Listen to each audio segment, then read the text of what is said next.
TTRPG fundraiser.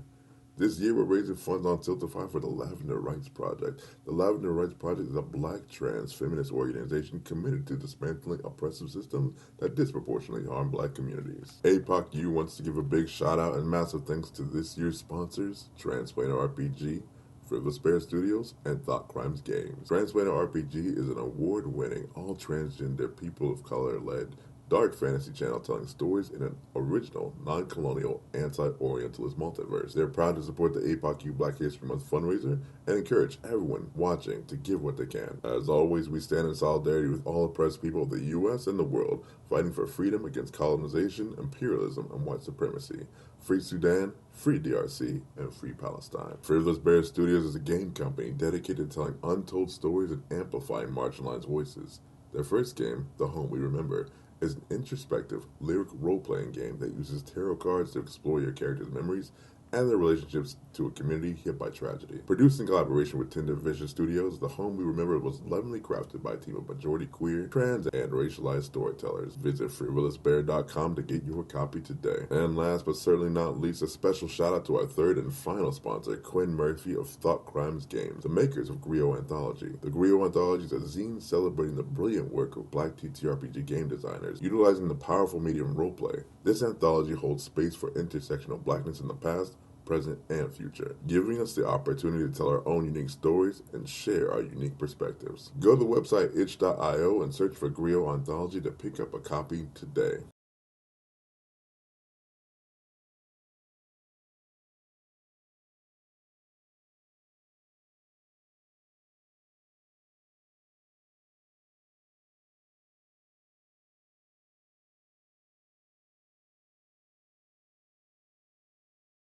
Hello all, welcome to Apochromatic Unlimited 2026 Black History Month.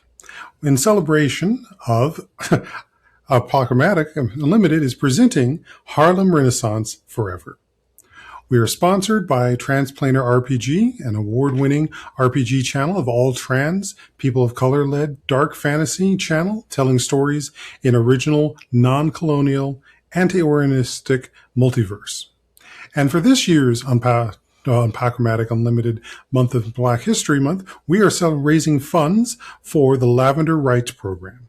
This fund will be raised via Tiltify. This fund will be located in the information below in our information box. Now, if you were here last year for Apochromatic's 2025 list, you might remember this table. But if not, we were the table that brought you Reunion of Threads, a Expanse story.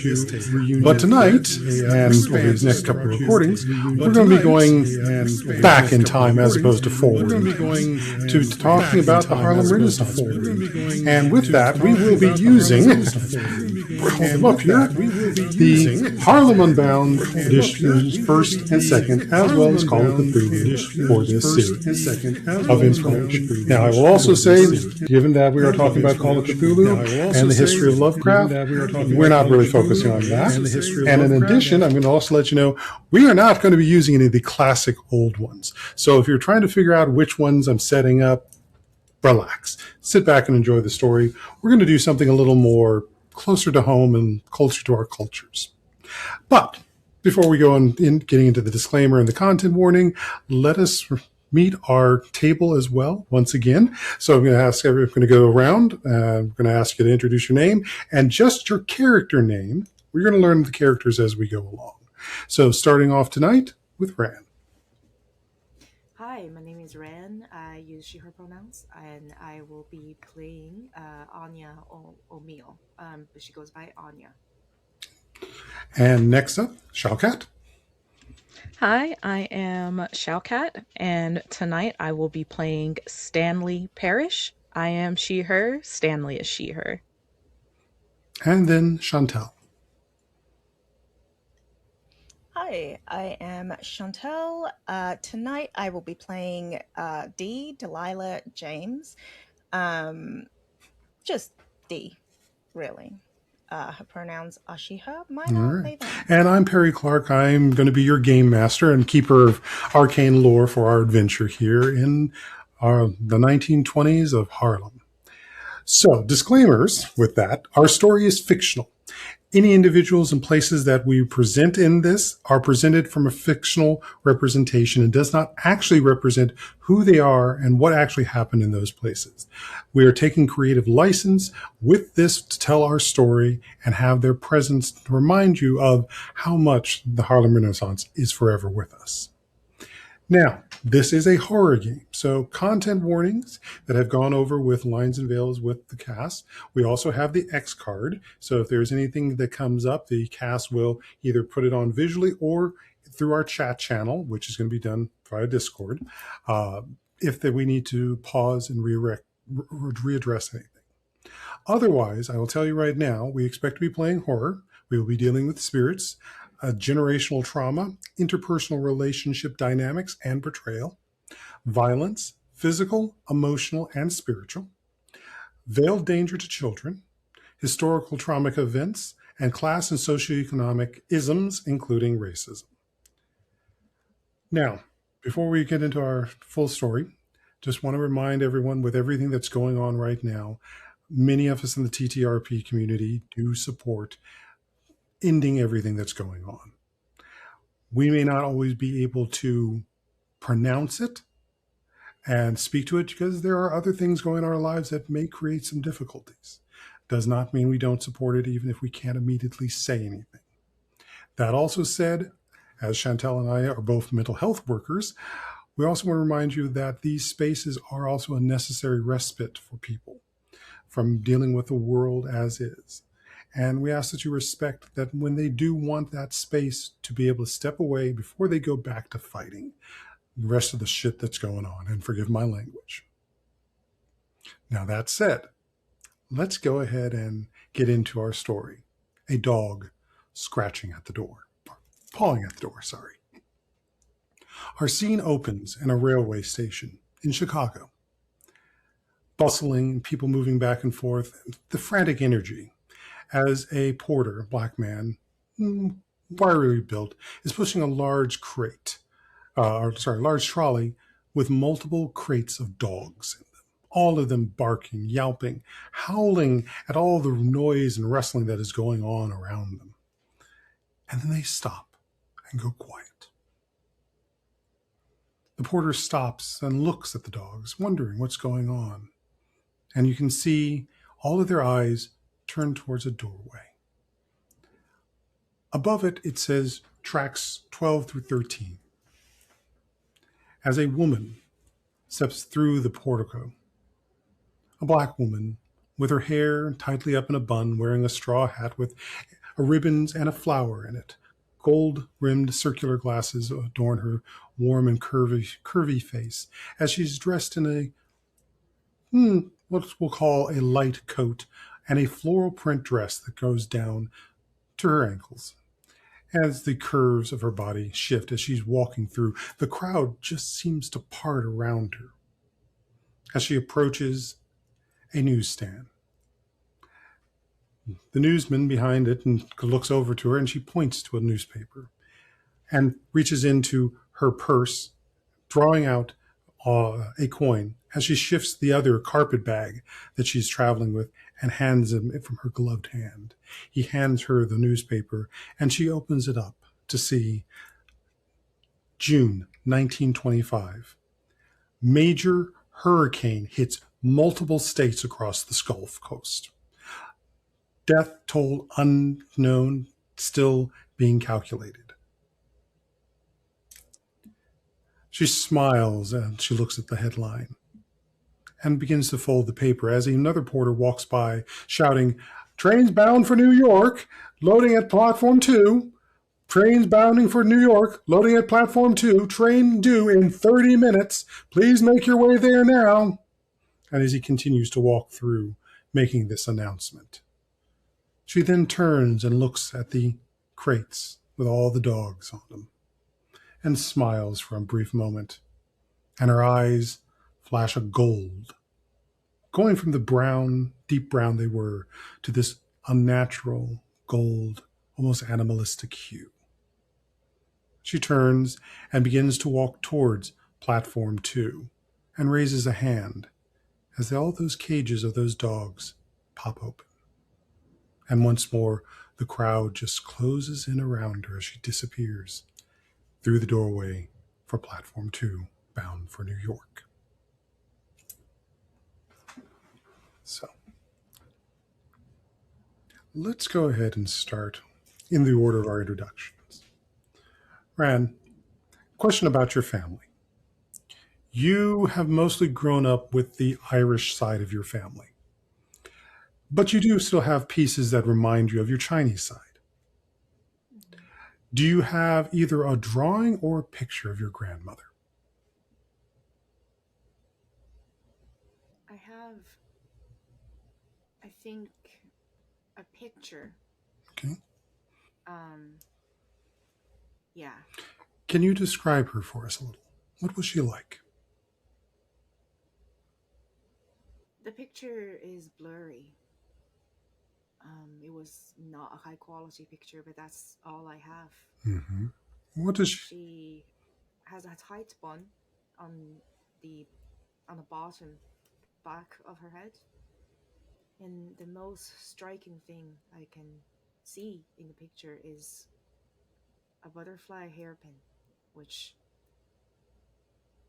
which I have now in my pocket. Is it It in? has become Is it in your pocket, sort of like or is it actually perched on your hair as you are performing on the stage to the crowd that is in front of you? What is the indeed it is. what is the number you're playing off for them right now as this crowd is all eyes on you? It's not the usual performance she does. She doesn't wear this hairpin when she performs on the stage when the audience is entirely people who only sees her as the Irish woman.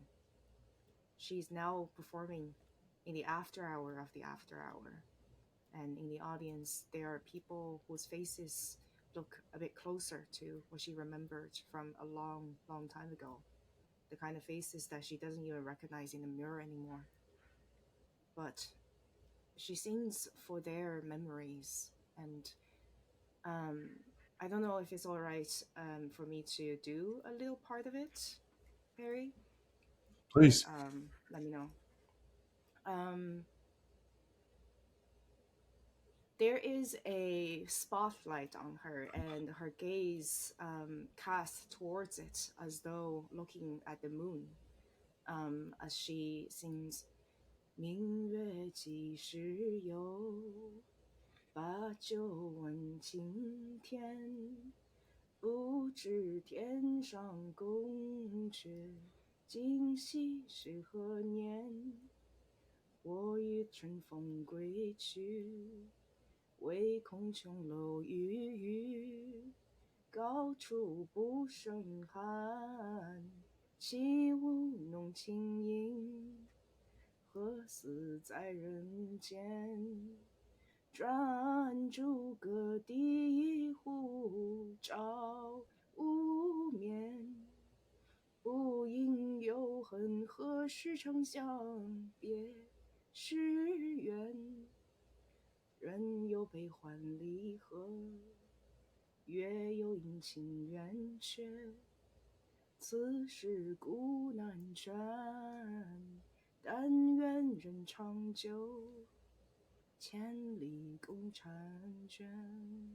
You sing that And there's some. with Sorry. you sorry. You sing that with such heart and experience and passion. It just fills your entire body. But the crowd that has been adoring you before has gone quiet and still as you feel a presence approaching from behind you.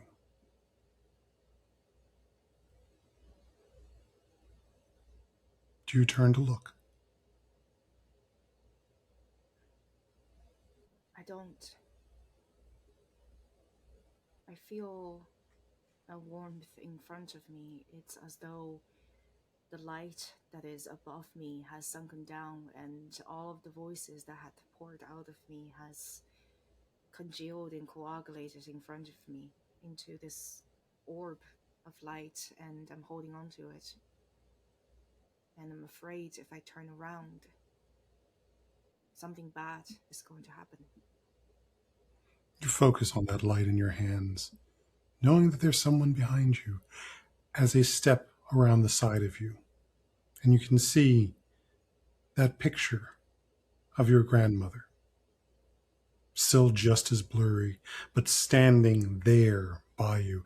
That very picture, as if she'd been peeled out of it and brought into reality. The distortion is still there, but you can still make her out. And you can still make out that hairpiece that she wears and you wear. She holds up a paper dress for you with the emotion of it's time to make a change. A paper dress. With paper clothing, like for the dead. Am I meant to create a funeral for myself before I can choose a new life? So we're going to go ahead and have our first roll of the game for this. And we're going to be, this is the percentage system and you want to roll low. So give us a spot hidden. Okay, I've got my this and this.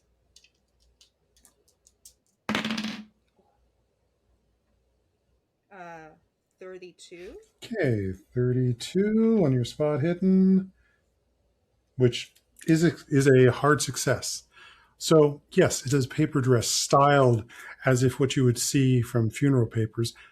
But the thing that's most striking about this paper dress is the same type of paper that you find from the butcher's counter. That brown on the outside with that sort of thin wax on the inside to keep the blood from easily spilling out. And she offers it up to you with a certain urgency, as if it is yours to put on for whatever this next number you have. Will you help me put it on? She nods to you. All right. And you are now in that dress. And she is standing beside you, and you can feel these sort of cold, paperish hands turning you as you hold that light in your hand back out into the audience.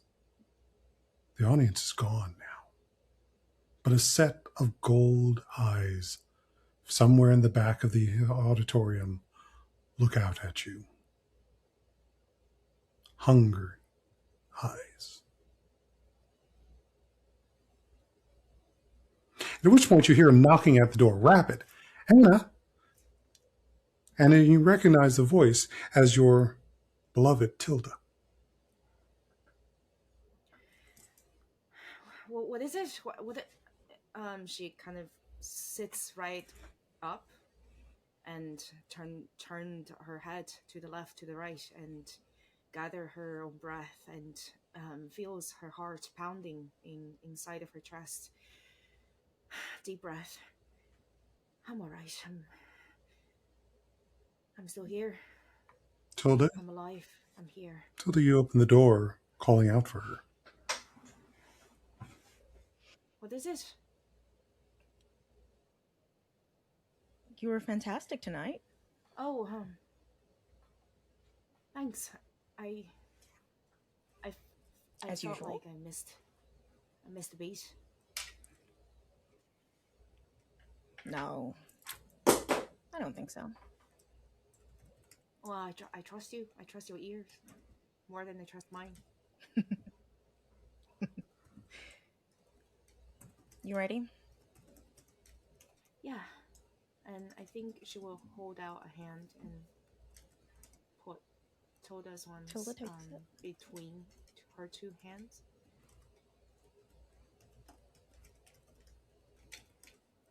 I am so glad okay? you're here.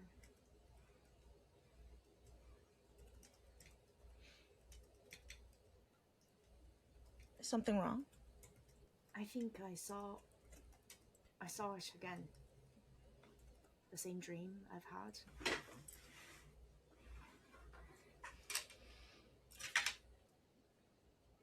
The one with the dress? With the dress and the two glowing eyes.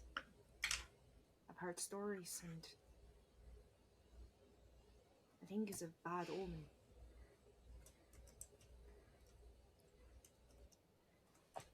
I don't want to.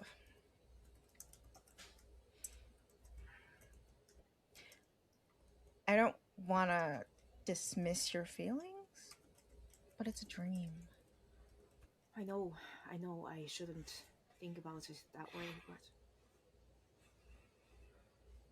did I ever tell you that the women in my family are all a bit psychic, and dreams are more real than reality sometimes? I don't want to dismiss logic and reason, but I very rarely dare to just push it aside. Things I've seen in my dream and things I keep seeing. I can still feel the paper on my skin scratching like blade.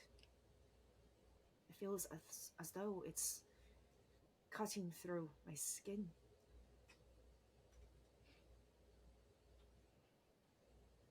Does it hurt you? It doesn't hurt, or it hurts, but not in a bad way. And my voice turns into the moon, or rather, it could have been the sun. And I've heard stories of it, that shape I saw in the audience, and it's going to swallow up the sun and will be gone. And I'm just afraid that my voice will be taken away, and then who am I?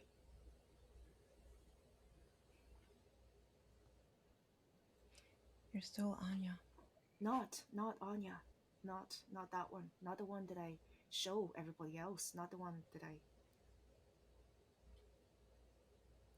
keep unhidden, the one that you see, the one that my grandmother sent off to the future, the one that wears this, pulls out the hairpiece, wrap it in a silk handkerchief, and tuck it inside of her handbag.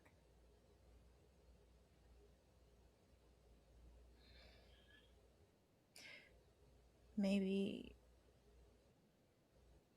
you're right. Maybe something is coming.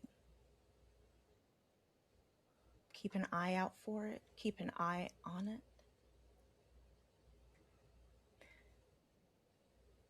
But for now, we need to get you ready. Yeah. I love you. I love you. So you guys begin to get ready because you need to get to the theater for your for work for both of you.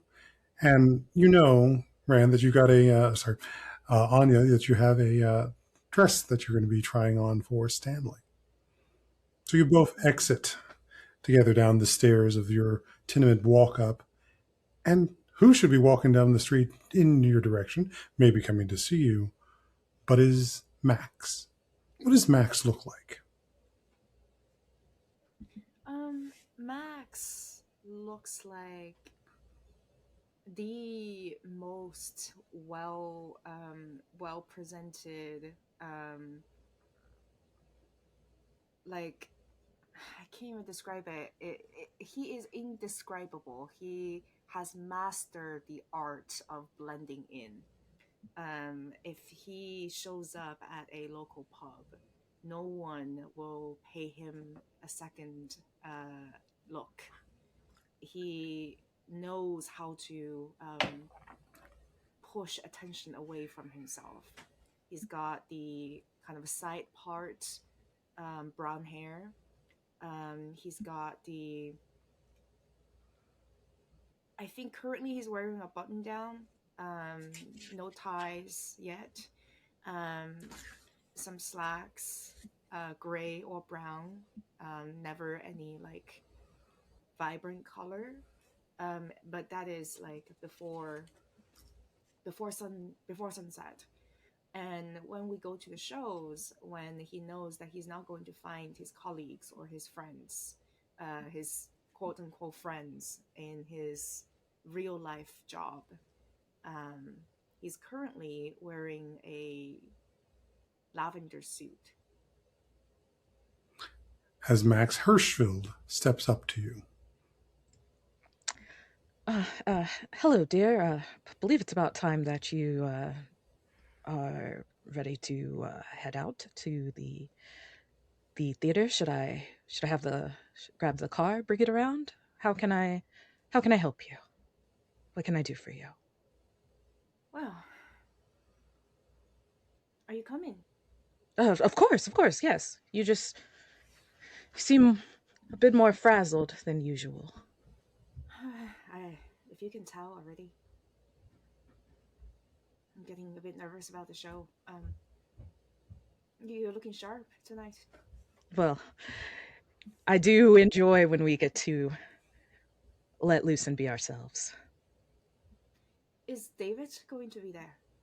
I hope It will so. be lovely to see him. I personally I haven't delivered the seen him ticket, around. so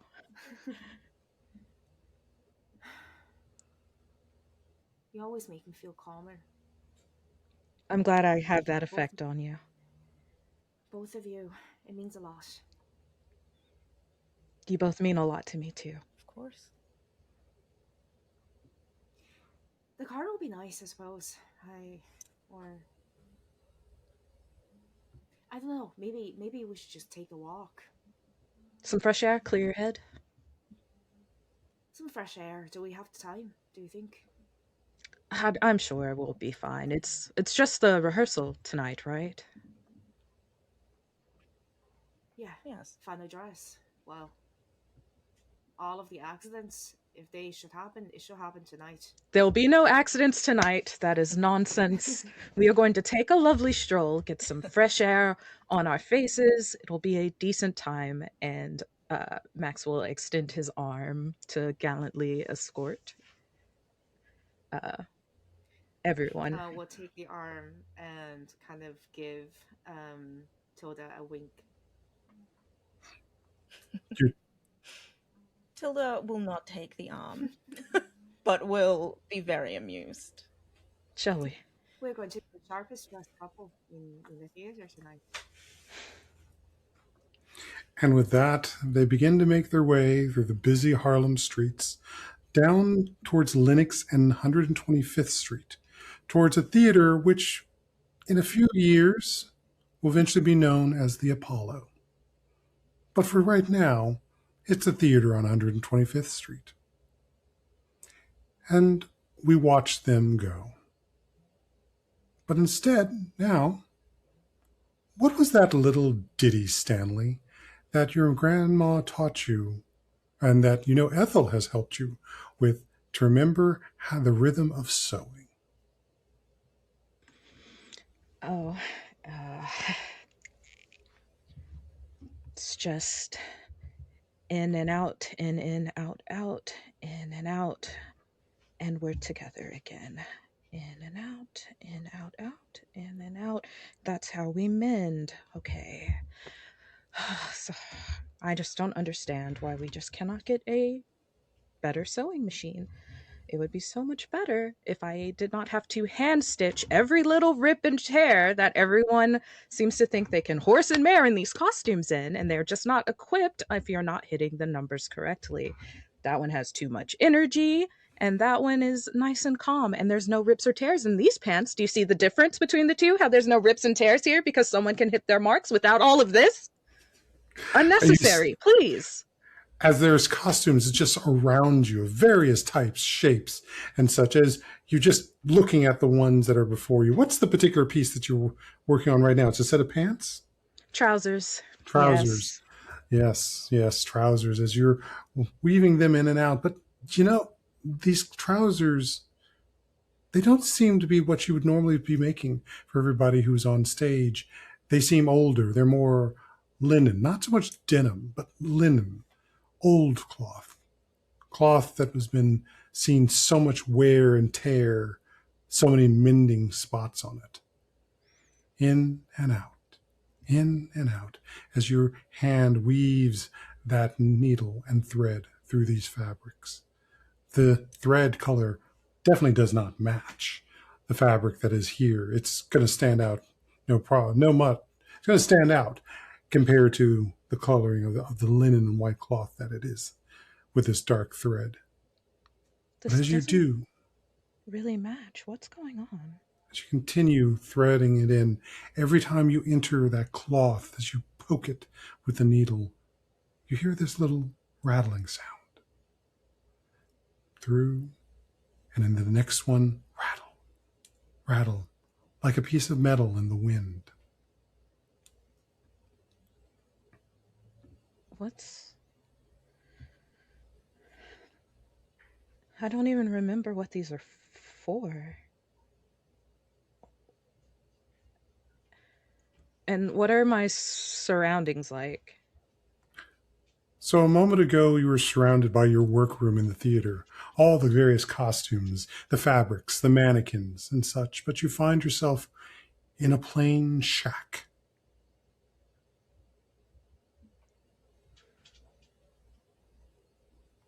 With just this pair of soiled, ripped up, that you've been trying to repair set of slacks.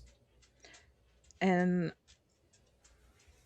I'm bewildered and I'm continuing to try to stitch them, but it's not sticking together. I can't as I'm weaving the thread end, and it's not even a traditional thread. It doesn't even feel like a cotton thread, No, it's old thread. and it goes through, but it's not knotted at the end. It doesn't have a point to actually sew it. It's just going in and out without stopping. And as you do, that rattling sound, like again, this piece of metal in the wind increases. And as you look up, you can see in this shack an opening, a window outward, just as you prick your finger with the tip of this needle. Ouch. The blood begins to soil these white cloth. Well, that won't do. I suppose I'll have to give it a wash. There's a Maybe that will basin. set things right. There's a basin over by the window. I'll get up and I'll take it there, and my hands are shaking, and I submerge it in the water and I scrape it against the washboard. Mm-hmm. And as you do, and the pain in your finger from where you just hit that needle, it strikes as you and feel again just how sharp that needle was. And you didn't have a thimble. These are just your calloused hands, hands that have been worn and gnarled, hands that have worked in the field. And I'll instinctually pat for a brooch I keep on me. It's where I stick my needles usually. It's been passed down through my family, and I pat for it and I don't feel it, and my hands don't look like my hands, and there's blood and I can't get it clean. And that's when your gaze goes out the window to this large, gnarled tree. Was that tree there before? Has that tree always been there? But more importantly, wrapped around that tree, dangling in the wind, is that brooch. That's where the sound is coming from.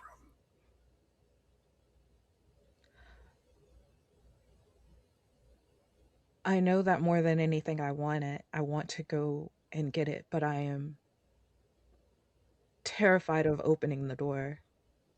I'm terrified of leaving the shack. But I can't stop myself from pushing the door open. As you do, and you shift around, that's when your eyes land on this shiny piece of metal. Looks like a maybe a serving tray. It's tarnished, but it still has a shine, enough that can act like a mirror for you.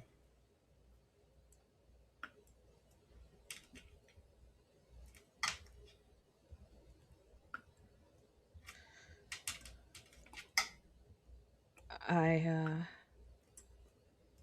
I approach it. As you do, you can see the reflection that begins to take place. It is your face. But what's most striking as you gather in and see, you wonder, how are you seeing yourself with those button doll eyes that you have?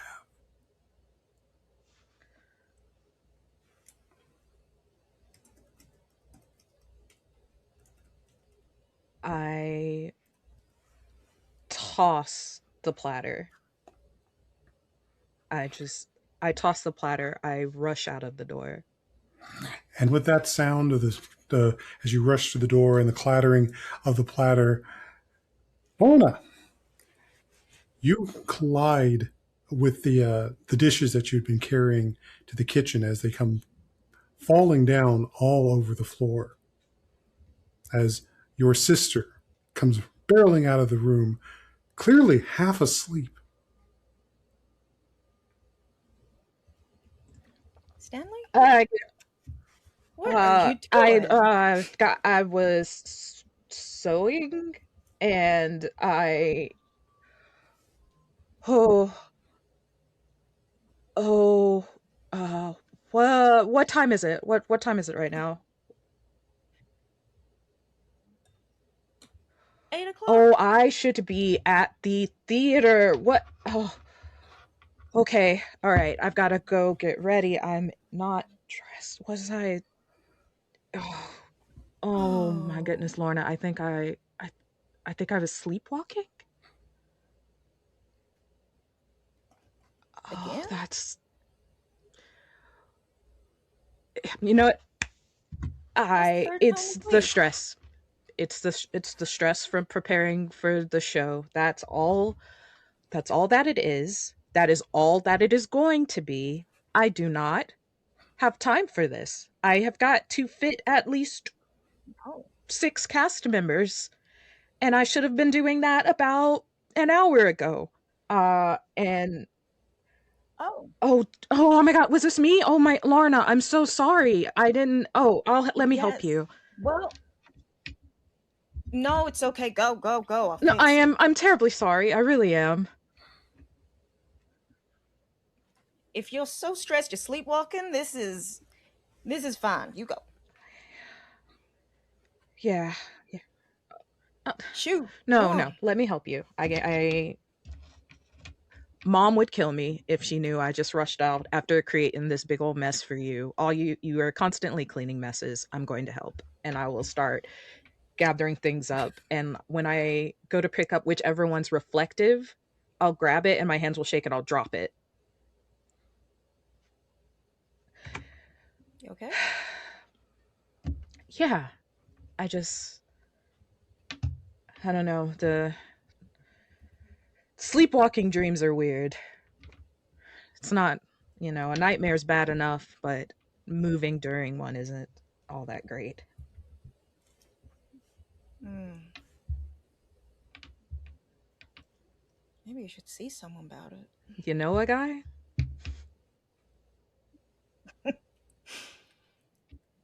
I'll keep my eye out for one. Yeah. I'm sorry again, Lorna. It's okay. What was it? I just it's gonna sound so weird. I just I dreamed I was in this old shack and I was trying to mend filled clothes and my hands didn't look or feel like my hands. And I don't want to tell you the strangest part because it is so very weird. I but I don't know. I dreamed like whenever I saw myself in the dream, it was like I had buttons. over my eyes. Yeah, I don't look at me like that. See, this is why I wasn't gonna talk about it. I don't intentionally dream these things, you know? It's I not know, as you looking I at me, know. you know, like I'm too shot, you know, you understand. I don't like being looked at that way, Lorna.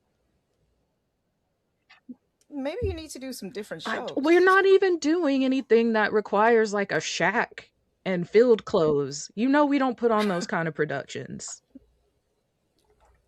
Hmm, And I dreamed that I had intriguing. lost mom's brooch and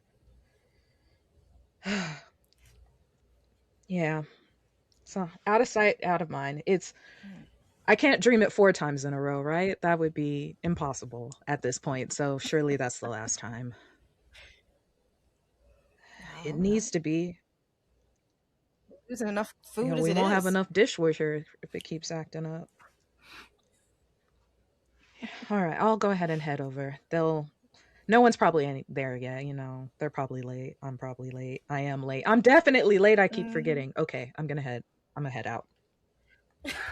And rush out of your shared apartment. You do, making it down the way through the tenements and out again across the streets, heading for 125th and Lenox. As you do, you near the church of Bethel Christ, the Redeemer, and outside one of your old stomping grounds, the place that you learned to practice those sewing skills that have been in your family so long, as you see your mentor, Miss Ethel, struggling to get some bolts of fabric inside the church workroom. Let me help you with that. Oh, honey, it's you. Yes, yes. Give me a hand here. You got it, Miss Ethel. You know You're you. looking like you're splitting at the seams. Yeah, just a little bit. Is I don't feel altogether mended. If Well, you know what? It is okay. what's not okay is for you to be carrying all of these bolts of fabric by yourself. Like, surely Well, you could get stand. a someone to help you out. Come on now. Just stand. Stand down for a second. Stand. When sometimes the dress you wear on your body becomes a little bit smaller than you can fit in because you have grown. You have grown taller. You're no longer a child. And sometimes you either grow into the seams of the dress that life gives you or you split it. And sometimes you just have to split it. I hear you, Miss Ethel. I have no idea what you're trying to tell me, like always, but I have heard it with my ears and I feel it in my heart. Mm. Now, all of the church robes that you stitched up back then, You say back then, like I don't have to deliver a set next week, Miss Ethel. they look different these days. Have you noticed? It's like you stitched your names into it. When you first started, you're just following directions. You stitched my name into these themes back when you first started. And now, when I see your work, I see your name in the stitches. I think that's exactly what I needed to hear today, Miss Ethel. Thank you. Well, now, give us a hand. And we leave our scene as these two women, one older, one wizened by the world, but of faith, and the other skilled with the needle and thread, who some might say deals with a little bit of debauchery at their job, move these bolts of fabric into the church. Now, Delilah James, the sun is warm on your face as you can hear the laughter of your sweet one and the giggle of her father as you sit up in St. Nicholas Park along St. Nicholas Avenue, enjoying the day there. Just a nice little picnic. How are you all dressed?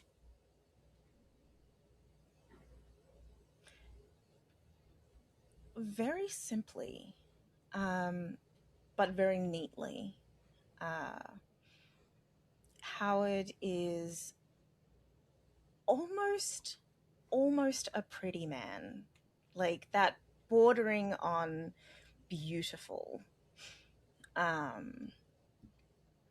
with his hair like very cleanly parted, wearing just the suit shirt, no tie, clean pressed pants, and Ruby, who is wearing a very simple little dress.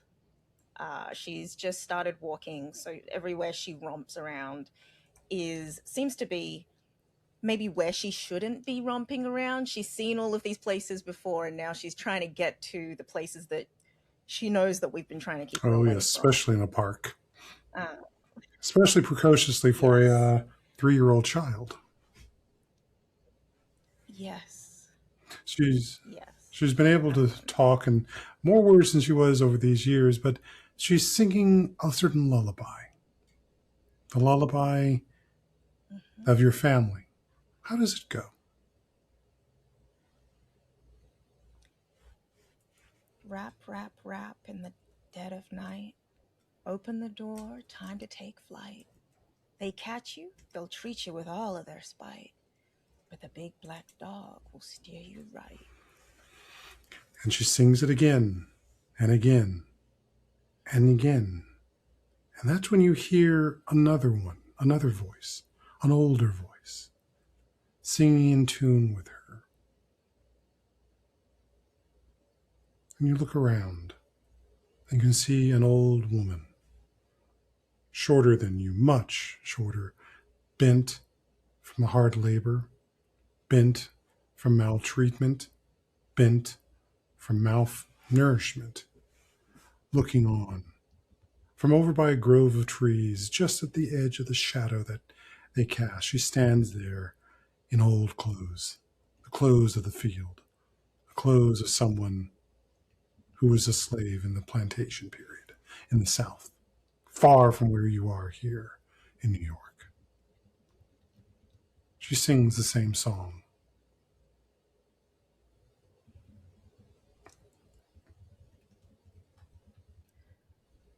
What sort of tone does she take? Or what sort of tone does she Mournful, have? sad, longing.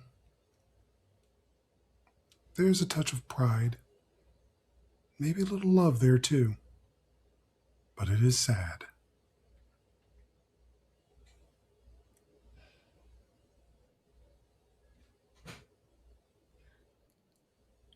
Excuse me.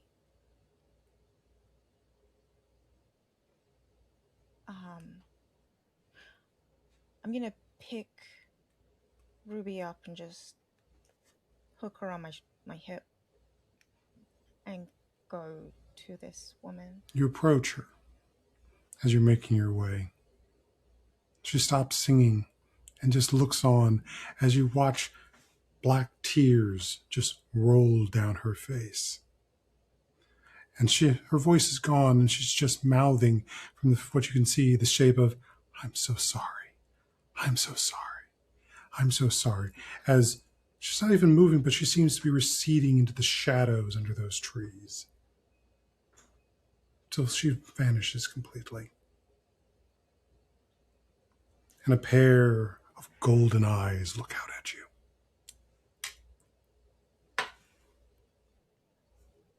I back up. Just a Ruby's step. not there anymore.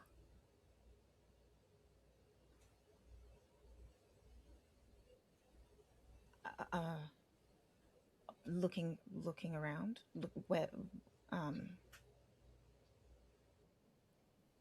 I think more important than the eyes is where is You Ruby? search the park, where you've been, where you were just standing. Howard's gone too.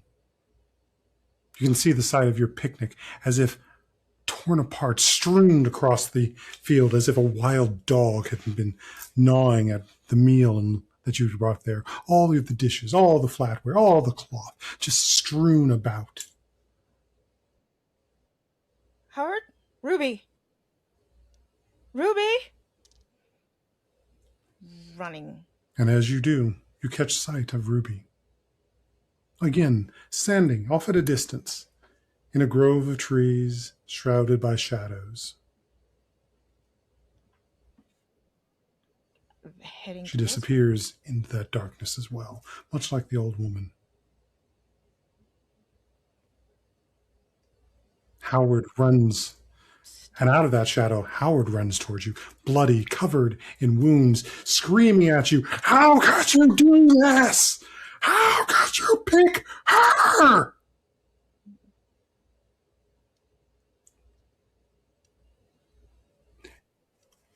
And Howard is trying to hold you as you are screaming, as he tries to wake you up.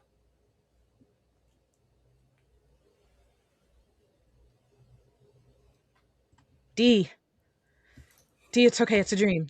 D, Yeah. breathe. I'm sorry. D, it's okay. I'm It's sorry. a dream. D, wake up. You're home. We're home.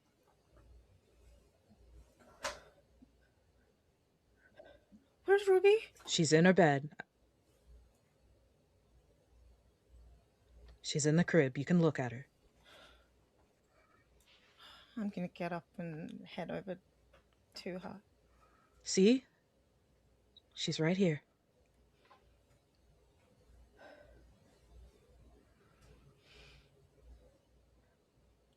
It's okay.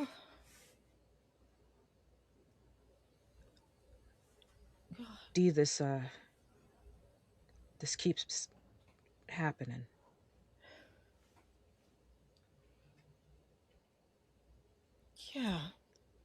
Yeah.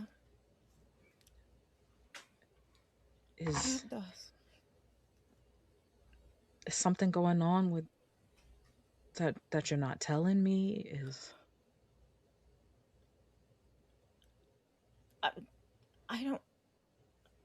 I don't think so. I mean, what's got you stressed out? We're good. We're okay. The bills are good. Our baby's good.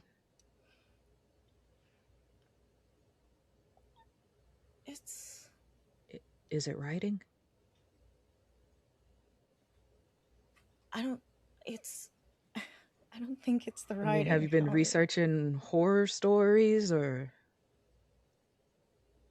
No, not for this, no.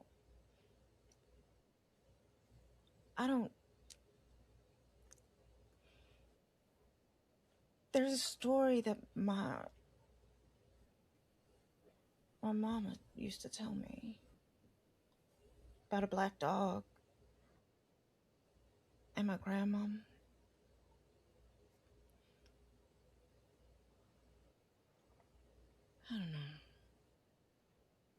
I don't know why it's here now, why I'm thinking about it now.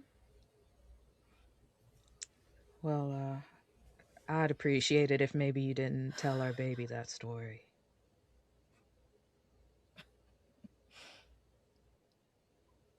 Maybe not.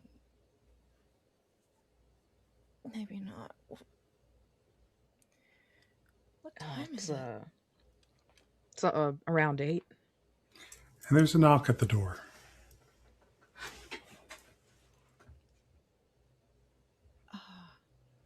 I overslept.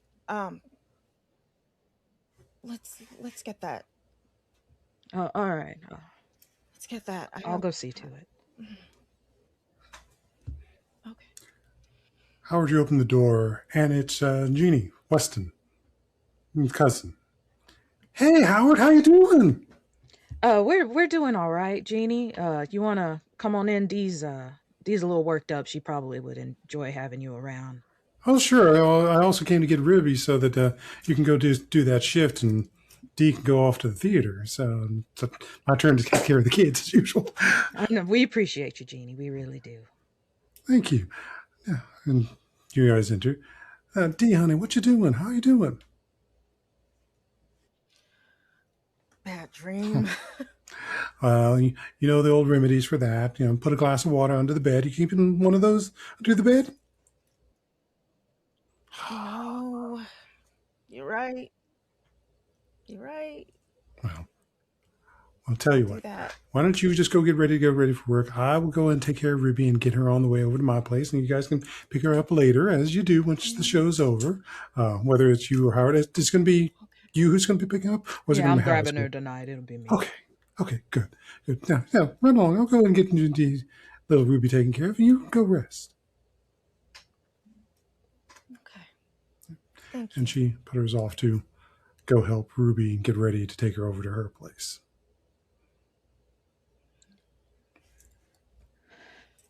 Oh, I gotta head out real soon, Dee. But maybe we talk about this tonight. Maybe we figure out maybe a vacation or something. Just some kind of rest would be good. Okay. Yeah. I love you too. I love you. You do you have a good day, okay, honey? Okay. I will. You too.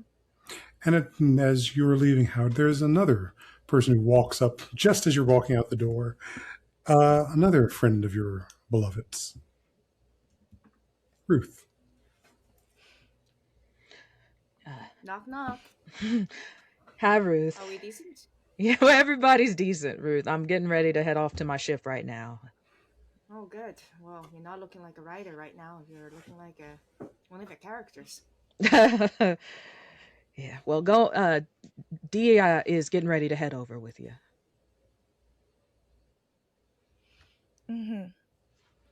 Hey, Ruth. Hey, what's up? I'm just getting ready. I took another afternoon nap. That's rare. Bad idea. A few moments. I should probably use naps here and there. And a few moments later, also, Jeannie comes out carrying Ruby. Oh, hi, Ruth. How you doing? Hi. Well, I am having too much coffee, and it's probably going to kill me soon. But before that, I intend to get both our names published on a giant piece of newspaper.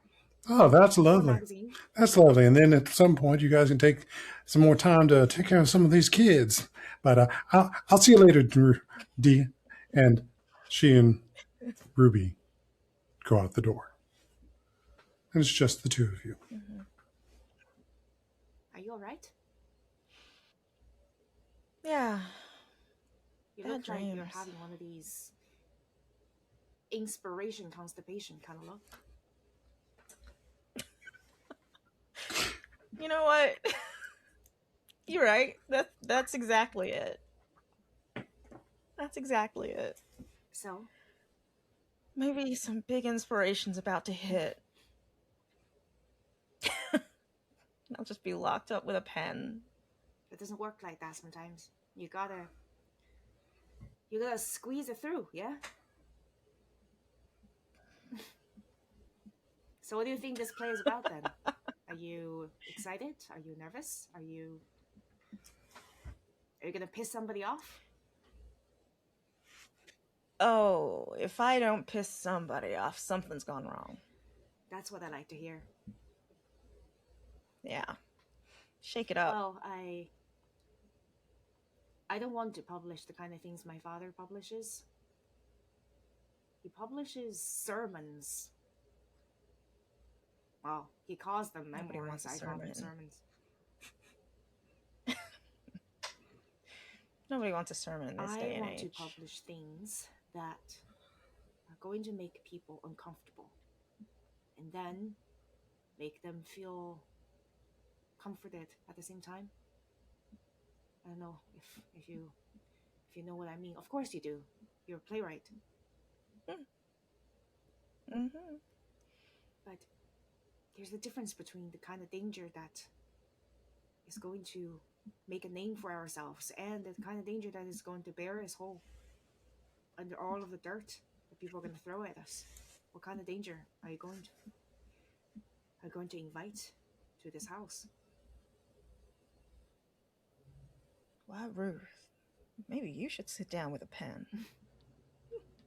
Well, I know a thing or two about writing, otherwise, I couldn't be a publisher myself. But I don't have the. Uh, what do you writers call it? The sense of. The lack of sense of preservation.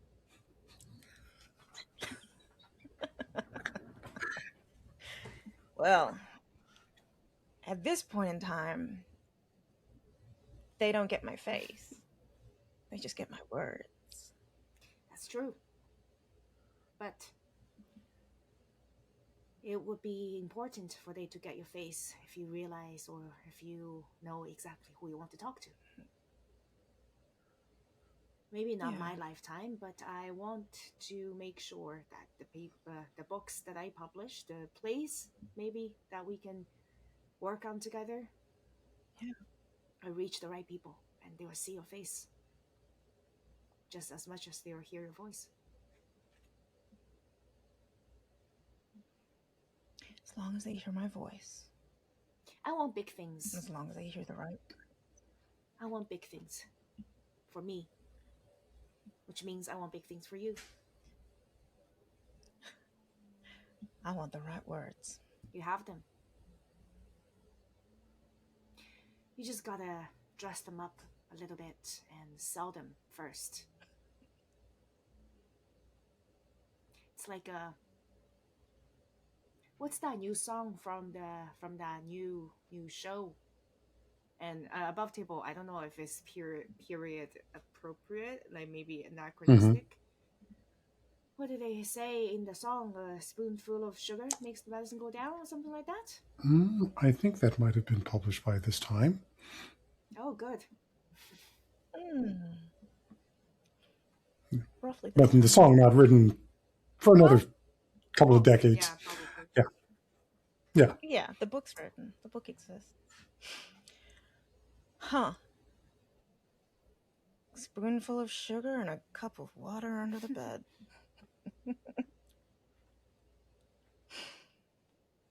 Oh, dreams. Dreams do some weird things, huh? Dreams are overrated.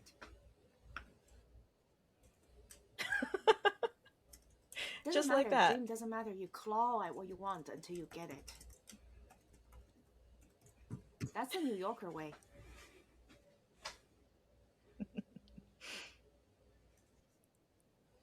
You're a real one. I am. I know. And you're a real one too. That's why I like you. You don't give a fuck about what other people say or think. You just write what you want. And I'm here to put some armor around your words so that the right people can read it and the wrong people wouldn't understand it. Oh, that's the I one. think it's time. I'm not going to keep you. We should go. Yes. Let's get there. And off this pair goes into the streets of Harlem, heading for 125th and Lenox. And we're going to take a pause there because I think that's a great place for us to take a break. So we'll be back shortly to continue our story of the dog pawing at the door. Hey, what's the word, blurs and nerds? It's your 40-something non-binary boy, Mark J, coming to you live from right outside the nation's occupied capital. Welcome to Apochromatic Unlimited presents Harlem Renaissance Forever, this year's Black History Month TTRPG fundraiser. This year, we're raising funds on Tiltify for the Lavender Rights Project. The Lavender Rights Project is a black trans feminist organization committed to dismantling oppressive systems that disproportionately harm black communities. APOCU wants to give a big shout out and massive thanks to this year's sponsors, Transplaner RPG, Frivolous Bear Studios, and Thought Crimes Games. Transplaner RPG is an award-winning, all-transgender, people of color-led dark fantasy channel telling stories in an original, non-colonial, anti-Orientalist multiverse. They're proud to support the APOCU Black History Month fundraiser and encourage everyone watching to give what they can. As always, we stand in solidarity with all oppressed people of the U.S. and the world, fighting for freedom against colonization, imperialism, and white supremacy.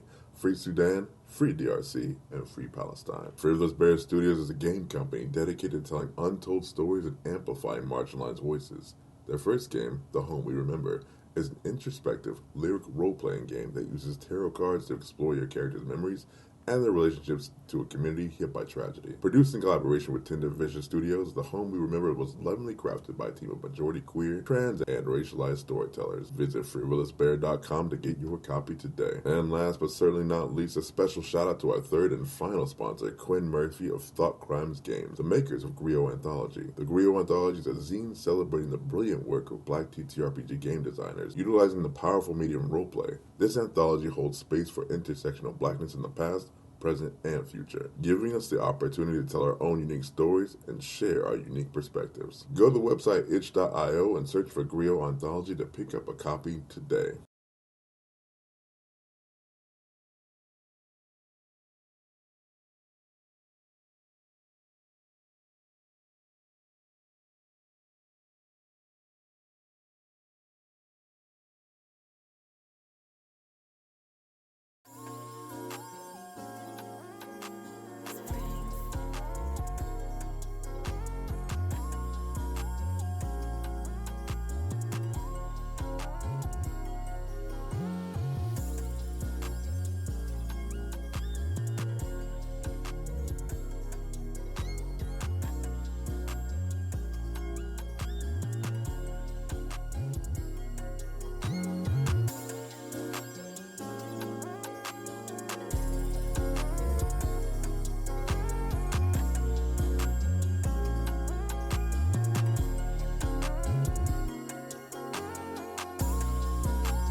Unlimited presents Harlem Renaissance Forever, this year's Black History Month TTRPG fundraiser.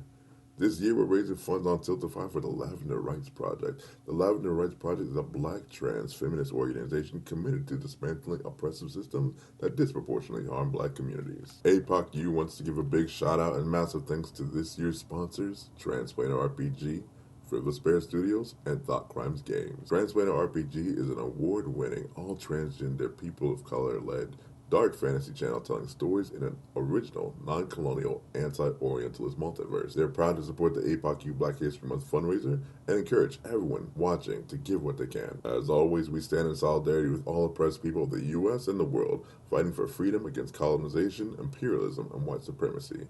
Free Sudan, free DRC, and free Palestine. Frivolous Bear Studios is a game company dedicated to telling untold stories and amplifying marginalized voices.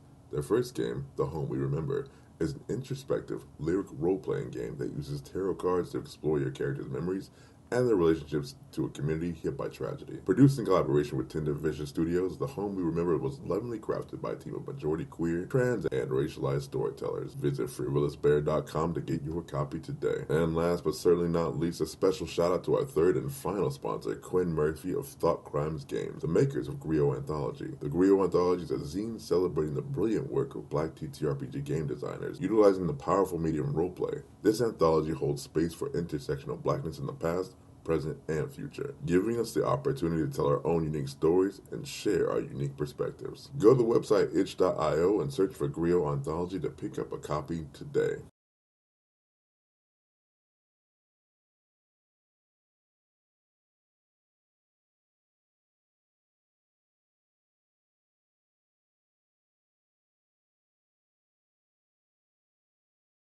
Alrighty, we're back in. So we come 3 days earlier. Where are all of you at work that day, that afternoon, that evening, 3 days earlier?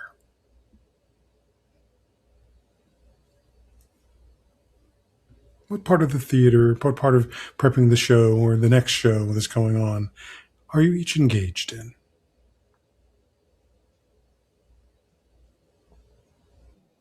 I am passing out costumes to castmates that need to pick them up. Mm-hmm.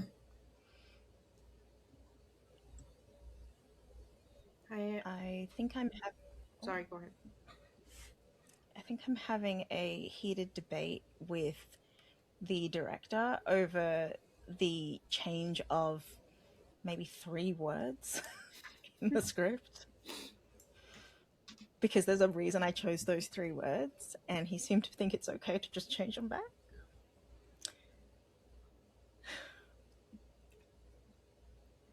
I am in the staircase, like right underneath the hatch where you can access the rooftop, and I'm in there doing vocal warm-ups and practicing some of the songs and just pacing up and down the staircase because that's my anxiety walk.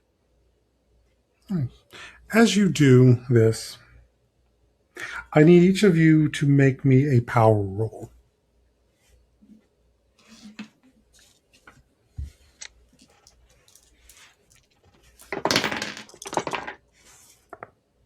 '81.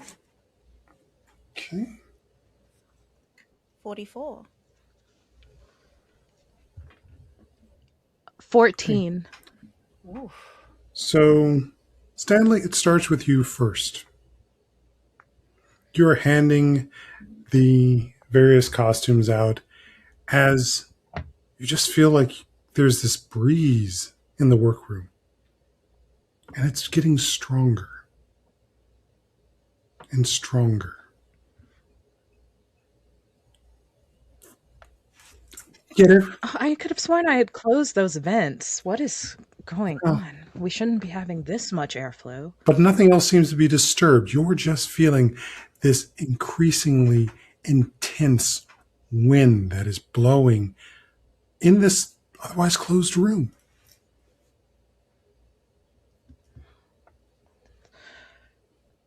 What is happening?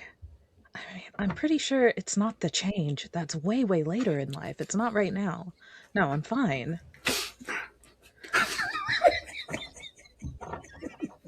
Sorry, you broke the chair.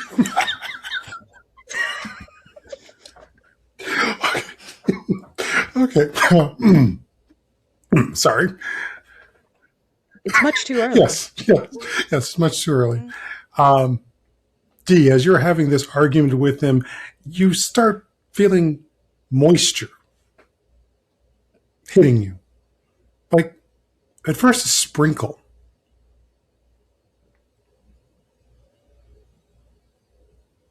And it's increasing from that sort of misty sprinkle you get when a storm starts to fall.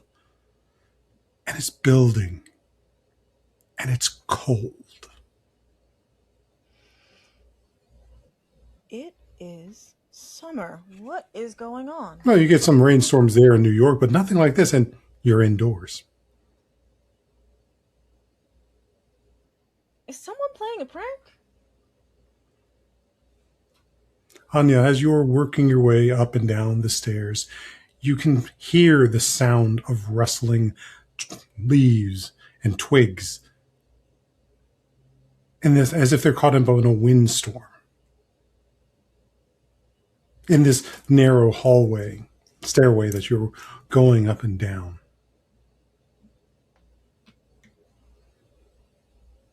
And then there's the sound of thunder. As you all hear that. At this same time, miles away, a hurricane is making landfall across the Gulf Coast, making its way inward across Louisiana, Mississippi, Alabama, and Georgia.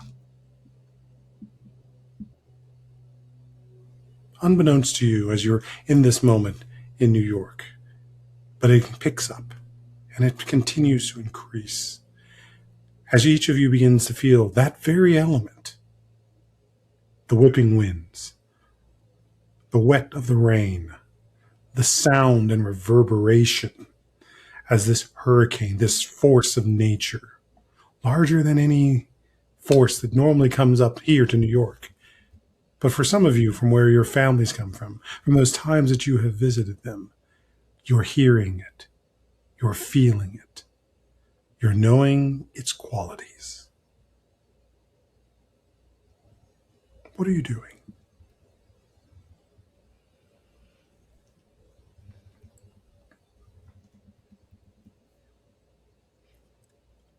I think I'm heading outside. Because this is ridiculous. Where are you going? What? Okay, fine. I'm just going to... 1 second. I'll be back. I don't know why I work with women.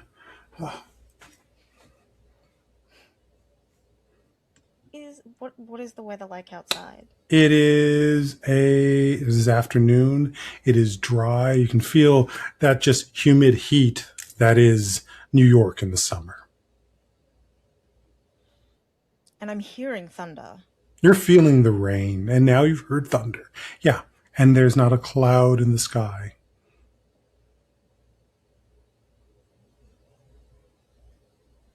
What is going on?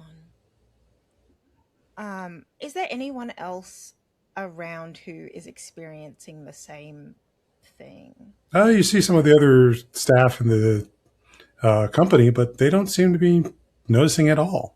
They're going about their day, working and such.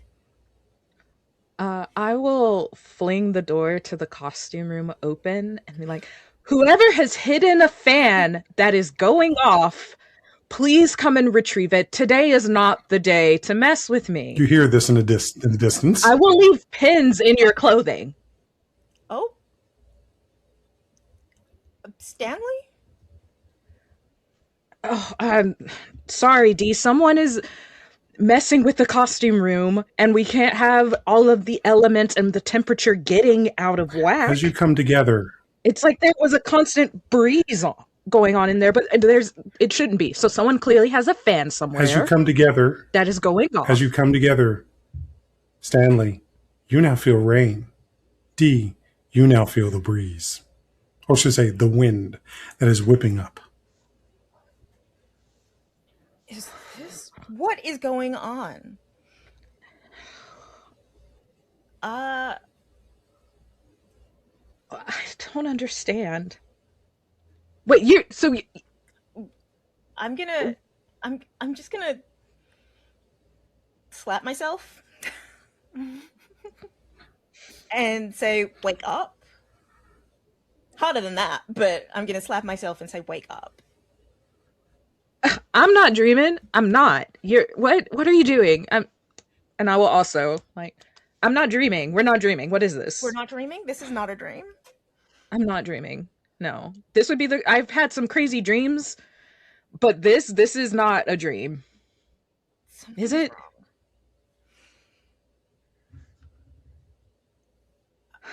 I don't know.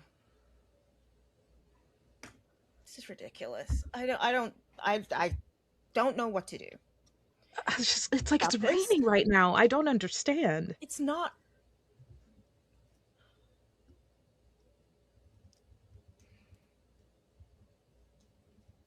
Is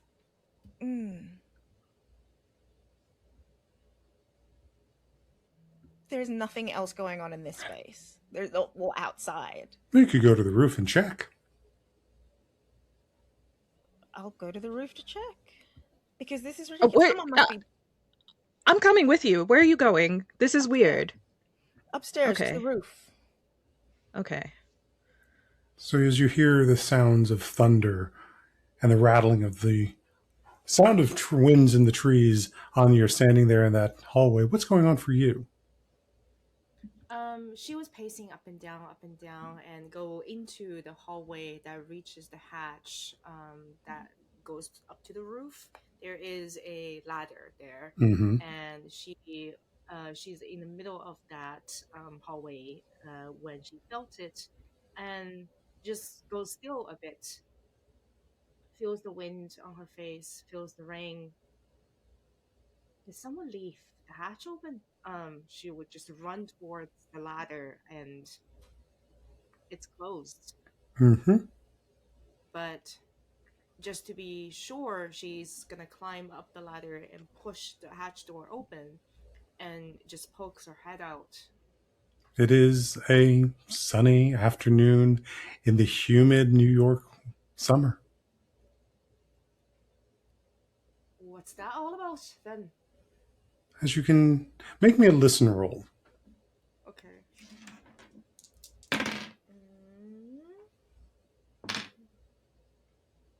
28. And that is, it should be a hard success. Yeah, that's a success.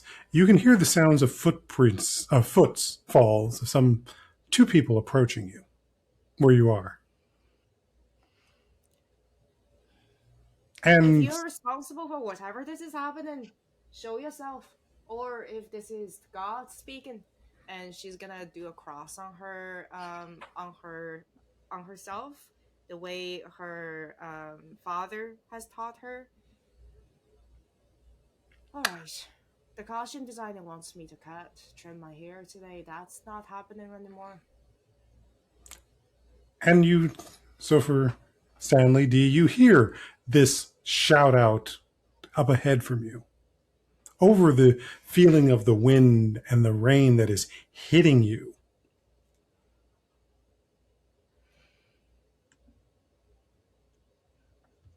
And the lilt of one of your castmates. Excuse us, we're coming through. Is that you? No, it's the Easter Bunny. I told you I would be trimming my hair today, but I don't think it's happening. It's raining and thundering and stuff. It's bad luck. So it's raining out there? No, that's a thing. It's not. And as you two come to the base of the ladder, as you're still on the ladder looking out, now you feel the wind and the rain striking you. You two begin to hear the wind and the sound of in the trees as it is just ripping and roiling around you. Why is the hatch open up there? I was checking to see if it's open, and then it's letting the rain and the wind out. But it wasn't raining until, well, it doesn't look like it, just cripes. This isn't right. Am I hearing more trees getting whipped up than there are trees in New York right now? Just Yeah, checking. it sounds like you are in the middle of the forest, even though you're smack dab on 125th and Linux in the urban I feel environment. like, I mean, St. Nicholas Park I is still a am, ways away. Yeah, yeah, I'm smart enough to know that that's not right. I don't think Anya has, like, she grew up in New York. New Mm-hmm. York has like forested areas, but I don't think she's the kind of person who had a lot of opportunities to go like camping. Mm-hmm. So this kind of sound that's like large quantities of trees being whipped around is not a sound that she has any reference to. So she actually, maybe Central Park. Go ahead and make me a sanity roll. Okay. Group or just At this point, why don't we go ahead and make it a group one? Okay.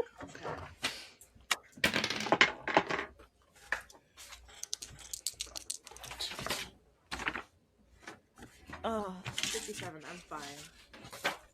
I'm not. It's a 66. 6 out. 91. Well, it's not a fumble, thankfully, but it is a fail. So go ahead and make me a now intelligence roll. And Ran, Anya, you lose 1 point of sanity. Okay. Oh, I know exactly that this is not supposed to be 18. happening. Okay. It's a 20. What's that? A 25. Yep. So since you succeeded on it, That's a hard pass. I'm going to say you each lose 2 points of sanity, as the environment that you can see through that hatch is not matching what you're feeling, nor is it the environment that you are standing in here in the roof of this theater. This doesn't make any sense. I mean, it feels and sounds like pre-tornado weather in Bama. This makes no sense. This sound, I don't recognize this sound at all. Right. It sounds like firecrackers on New Year's Eve, and it's not anything I've ever heard before. It's not just sound, but don't you feel it? I feel it. I feel it on my body. And the coldness of this rain increasing. Is it strange that it feels quite amazing? Is it just me? Yes. Yeah, actually, that's just No, you. that's just you. That's just you. Only you with that one. As there's the crack It's not amazing. of thunder and then a flash of lightning. Hey! If you out there, you're not going to swallow the sun. Did you hear? This is... Back to, you know what, Dee? You were right. A dream. This has to be a dream. This is a dream. Yeah. Wake up. Let's go. This has back. Are you still more in real than this real dream? life? Anya, are you still on the ladder, or did you go all the way out or come back down? I think she had just gone fully out and is just kind of fully expanded out to feel the rain, the kind of rain that she has never felt before. Mhm. Strangely, she feels very free, and I'm not gonna do it on camera, but I think as she calls out to what she assumes the Tiango, the dog that swallows the sun in the middle of the day, she calls out to it, yelling at it not to swallow the sun, and at the same time just howls herself a little bit to the sky. You two hear that. Do you join them on the roof, or do you stay below? I stay below. I go up to the roof. And I'm just gonna give her a little tap on the cheek. 'Cause we gotta calm down and get inside. 'Cause that's not safe. If there is a hurricane, even, like, doesn't matter what is going on, You got to get inside. Am I wet? Am I wet? You feel it. You feel as if your clothes are just drenched and beginning weighed down by this cold wind, this cold water that is blowing. If I grab her arm, is her skin wet? For you, it is, yes. But do I look? Do I We gotta look get like I'm inside. drenched? No.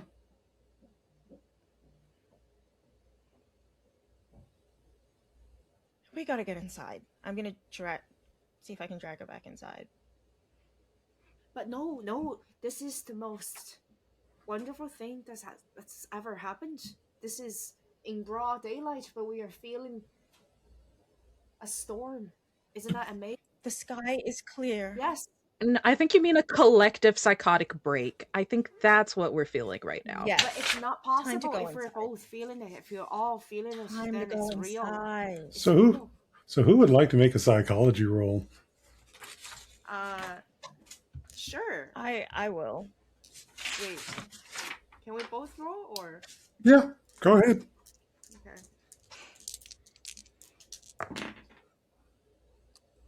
I mean, that's a 48. Mm-hmm. So That's a success. that's a success. 9. That's awesome. That is a. Oh, yeah, that is for you. That is a hard success. So, in your various travels and experiences in the books you've read, you've heard of something called a mass hallucination. And right now, as far as you know, you're suddenly having it. Not sure why, but it just seemed to be having it. But then again, Anya, it may not be as strange as you think, because you've always noticed the aura Dee has is not like everybody else's. And in fact, neither is Stanley's. Do they look different? No. Yes, they do. Their auras, which are usually, depending on their states of moods, are usually bright and expansive, they seem more subdued. And there almost seems like this other aura around it, encasing it, this sort of black and gold aura. I think she's just kind of looking at. I think Dee is the one who is trying to drag her down, right? And she's just looks at Dee and shoot. I don't know what's going on there, but you don't look right. You okay? Yeah, there's some sort of shadow around you. Okay. So we're gonna, Can we have this discussion inside? Sure, but if we're feeling the rain, it doesn't really matter if we go inside, would it? If it doesn't matter, if you go inside, then come inside. Well, but I'd rather have a collective psychotic break, as they call it, when people couldn't see us. They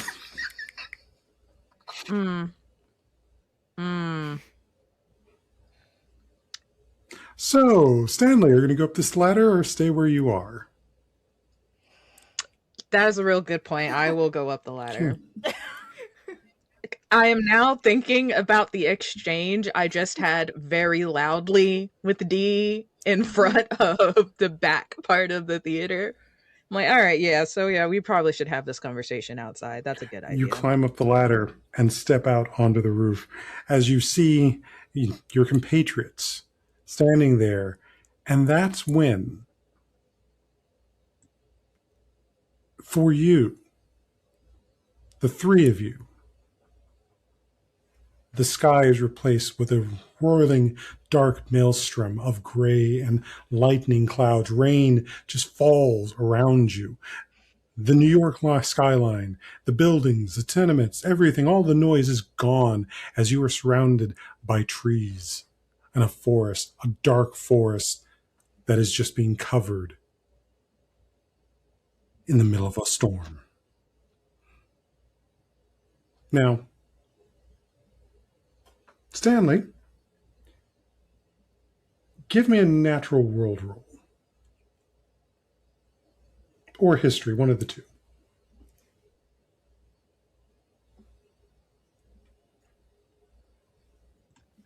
That would be. Well, it's an 86, so I don't think it matters which of Okay. them. Yeah, you know this is a forest. Everything you're seeing, you know, should not be happening here in New York, and let alone you're standing on a rooftop. Now, you're in the middle of a forest. It does seem slightly familiar to you, but you're not sure why.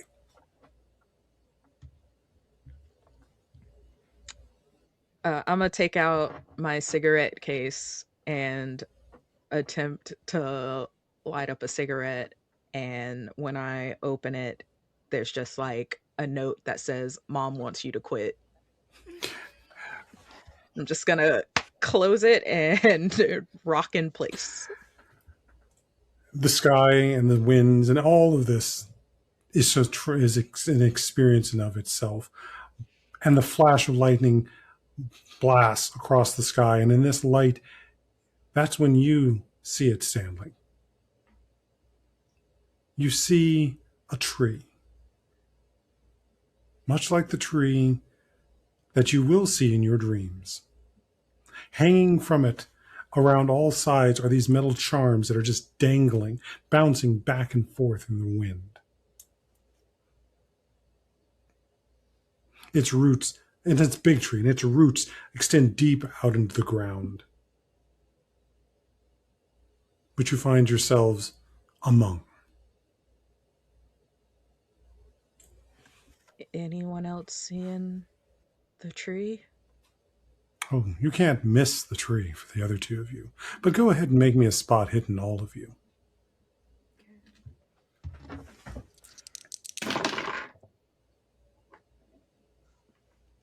Rolling hot. 17. Mm-hmm. 7. 42. Okay.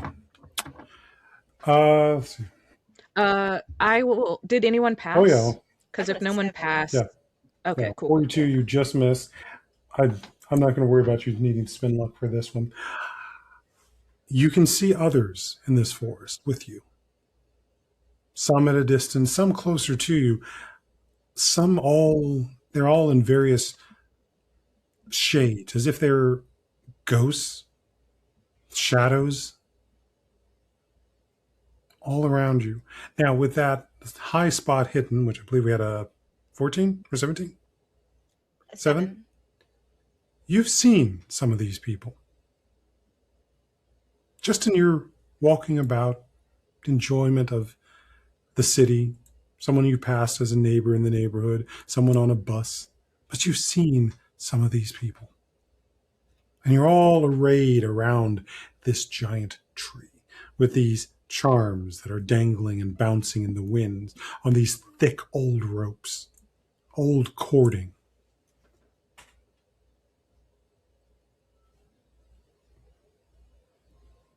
Who are they? Like, are they just random people As far as you can tell, from the community? yeah, random people from the community. And they're looking at the tree? Yes, you all seem to be arrayed around this tree at various points and distances. I'm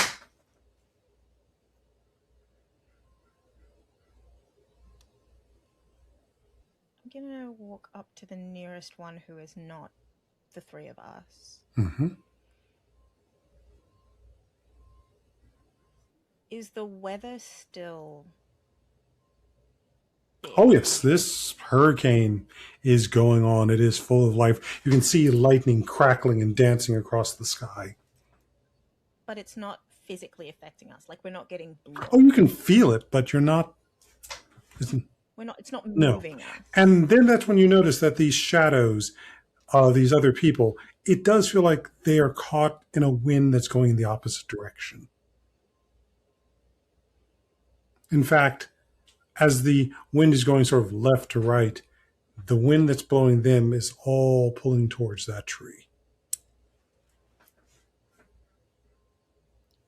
I'm gonna run. I'll Sorry, go ahead. stand. I'm going to stand in front of one of them.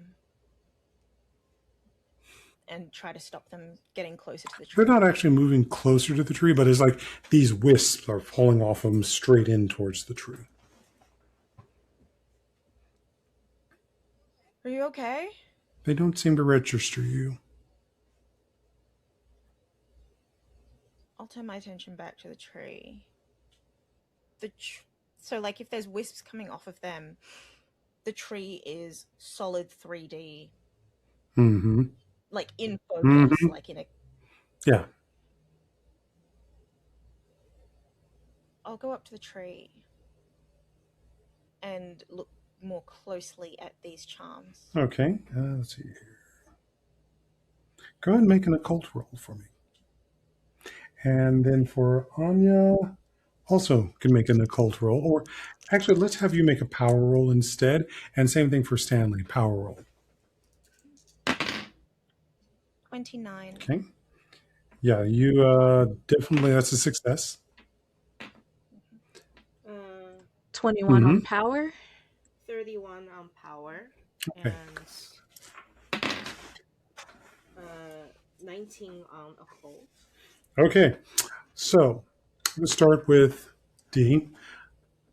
The charms that you see dangling off these, they're rings, they're little just pieces of metal. You can see things get etched onto them.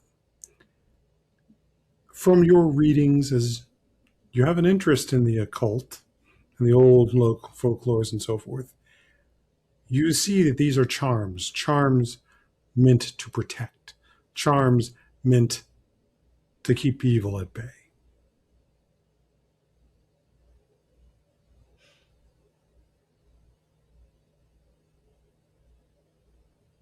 Do they look like they're holding? As far as you can tell, they appear to be. And the tree itself? It is solid. It is shifting back and forth. You can see those just as the wind is whipping in its branches. And ever so often you can feel just that slight tug as the wind is causing the tree to pull on the earth that holds it, cemented in the ground, as you feel it just ever so often tug in the direction of the wind. The roots look sturdy. They're deep into the ground, but just the nature of this storm, the wind, the wetting earth that you can now feel as your feet are just sort of sinking a little more into it. You can feel that just shift in the earth as it is struggling to hold this tree down. Now, to the other two of you. Anya, with the power roll, you saw sort of this, the way these smoke that's coming off these individuals flowed into the tree. As you see Dee get closer, you can see that black aura that was around them. It doesn't so much flow into the tree. It almost seems like it's flowing out of the tree and around them and around Stanley and around yourself as well.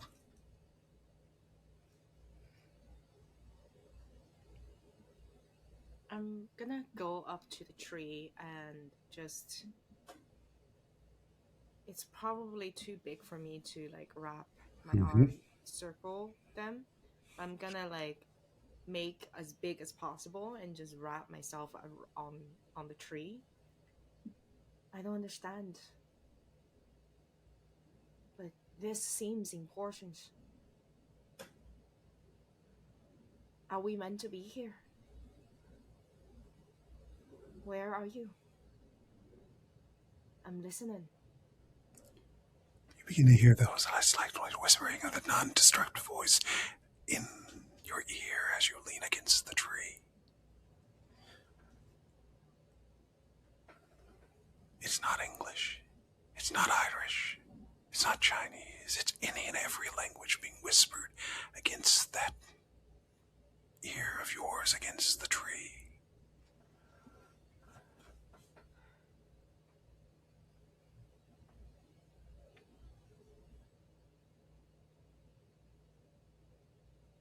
I think she doesn't quite understand what is being said, but she will start to hum. 长亭外，古道边，芳草碧连天. And just kind of this farewell song, this song for the dead that she learned from her grandmother, that she still remembers. I think she learned it when she was 3-4 years old, and it is the oldest song that she learned, and it is a song of departure, a song about home, and circling around this tree that is entirely strange and entirely unfamiliar. I don't know, it feels like home to her. And she's uncertain what it means with the wisps going into it and then coming out, surrounding us. It feels strange, but at the same time, not bad. Maybe it could be wrong. Maybe she does not have any sense of self-preservation, and this is gonna bring her doom. And but in this very moment, she is opening herself up, metaphorically and literally, to try to understand and connect. All right. Stanley, as you see the other two have approached the tree, Dee is looking intently at the charms, and Anya has wrapped herself around the tree. You feel a pull in your chest, under your shirt, where that brooch is. Instinctually, her hands will go to clasp over it. Is it radiating warmth or chill or anything? We're going to go with chill and dread, but also power.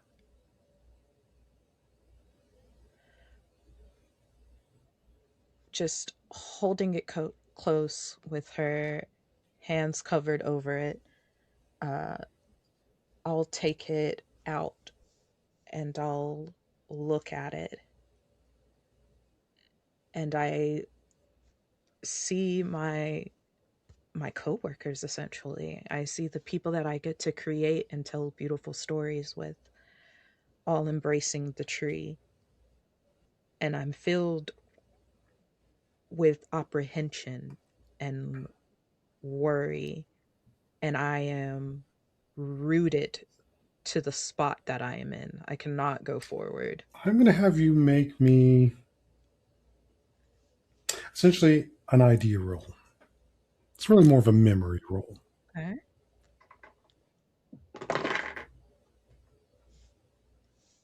Okay, so that's 27. That is a hard success. Did you ever meet your grandmother? Very briefly. Right before we moved to New York. You remember her as a very young little girl. What was her voice like?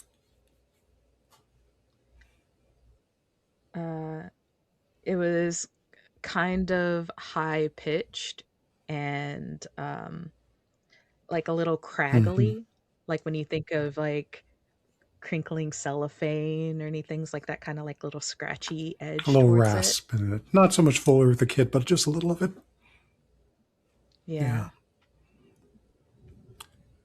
You remember seeing her at one point working on a thread and charm, because folks used to come to her for help and various things. There's an identical charm on that tree.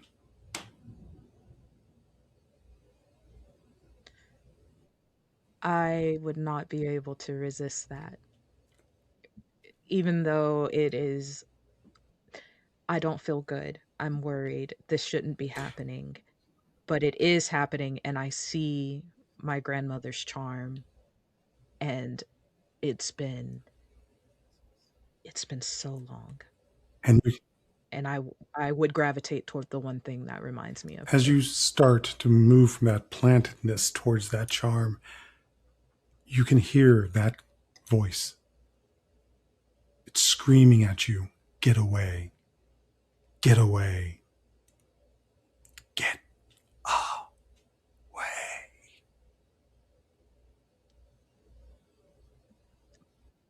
But I can't. I have to have the charm before I go. You move forward and reach for the charm. You two see Stanley approaching the tree as well, reaching out specifically towards one of these metal charms that are dangling in the wind around this tree. Anything from the two of you? As I see this, do I understand? And like, I think I'm close enough to also be able to see all of the charms. Are there anything that resembles either a Celtic knot or the Chinese knot with the red stitched together? Make me a spot hidden. Okay.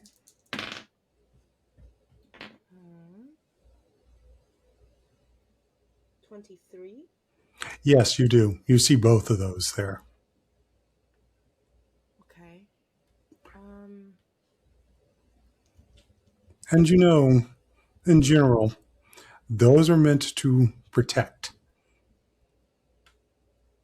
So as I look at this, they are being hung on a tree, Mm-hmm. and thinking back on folk tales that she has heard from Granny and Naven, about how a wish tied around a branch of tree, sending out well wishes to faraway souls, who faraway souls, and hoping that they could return home safely. Um, do I feel that these charms are there to protect us from whatever that is coming out of the tree, or are they there to protect the tree?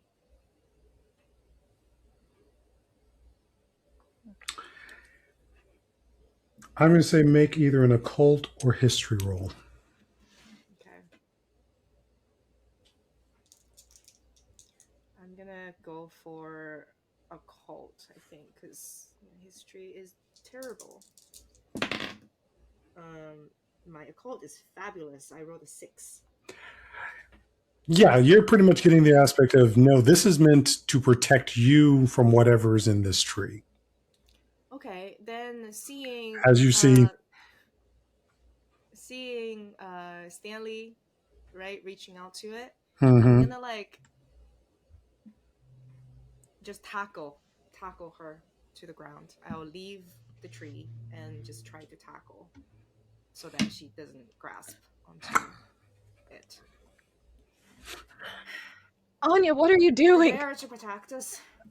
You're there. My grandmother. Your grandmother, and my grandmother, and both of my grandmothers. I think they put it there so that we wouldn't touch it. They wouldn't touch us. Dee, what are you doing as you see this transpire? I'm kind of coming to the same conclusion. Does it look as though Stanley is going to take what is there? They were reaching towards a particular one.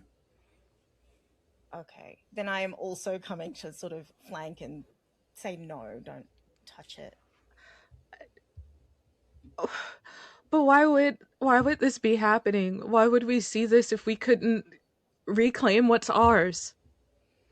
The wind is It's not about growing reclamation. louder and hollow. You're starting to have to shout as you're having this conversation, even though you're next to each other. It's not about reclamation. It's about protection. We don't have to hold it in our hands to reclaim what is ours. We see it because we recognize what our grandmothers put there to protect us from what is to come. I'm not really sure what is coming, but Okay.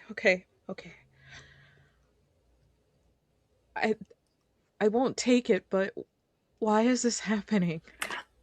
And just then, a lightning bolt strikes down and hits the tree.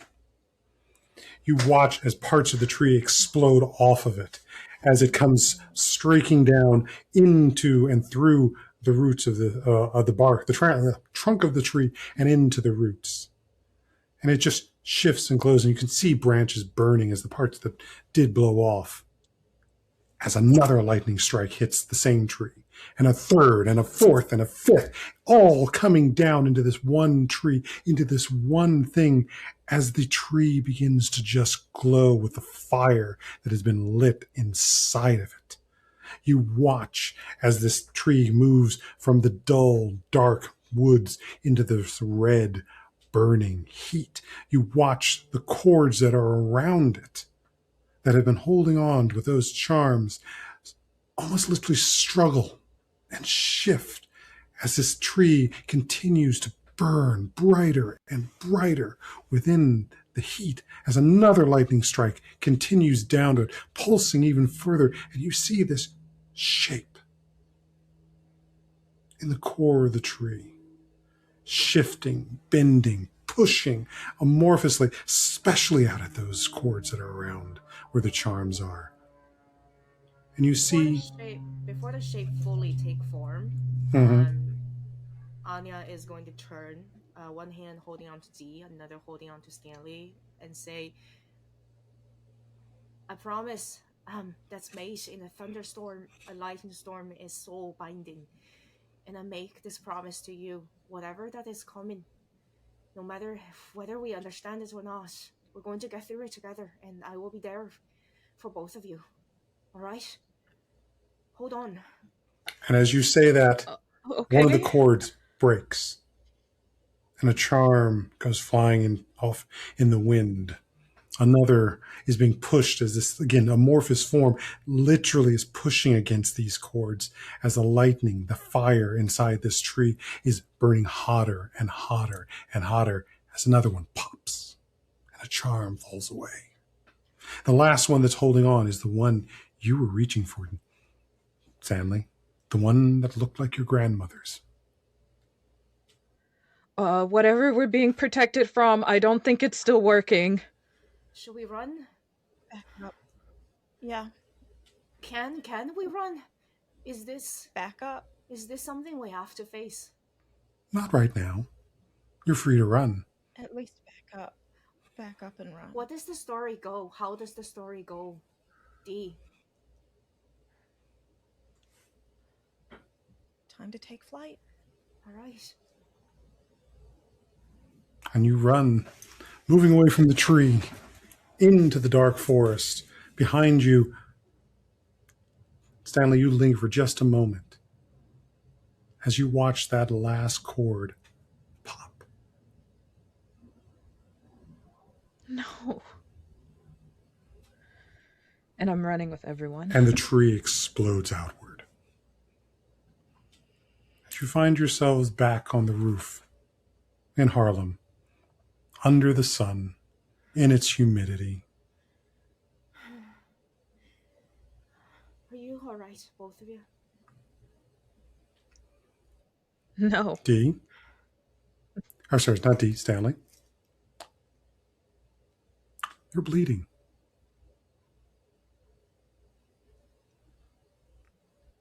Where from? Kind of on your side of your face and neck.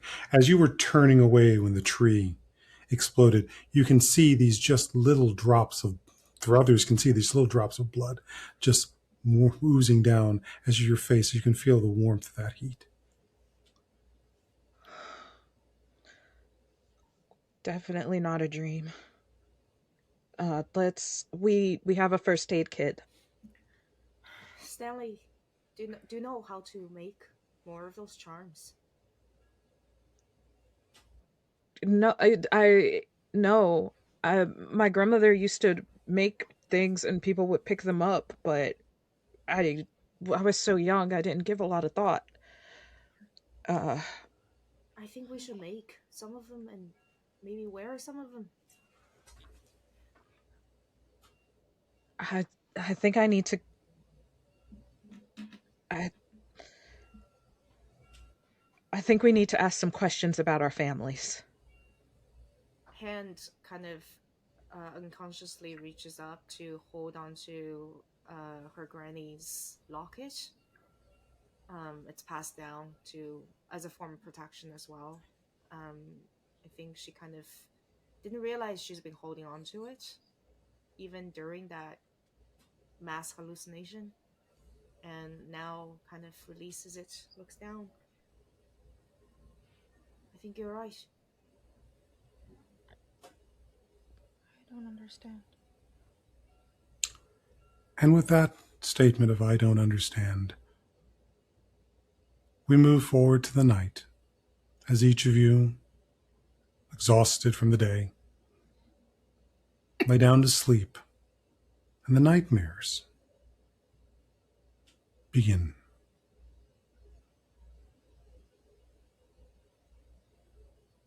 As we come back to the day, as you each, at various points in the afternoon, walk into the theater to your various departments. Back in the now.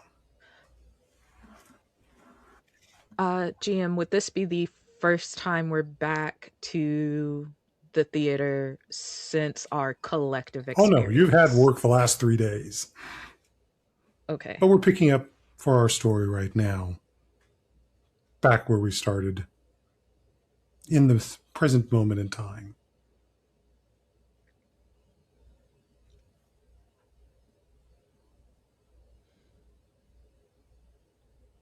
We have a performance that's coming.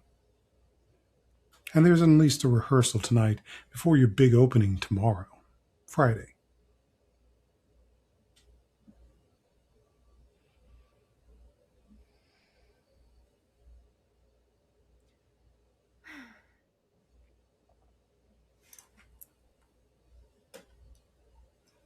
The rehearsal always makes me more nervous than open the night. What kind of things goes wrong?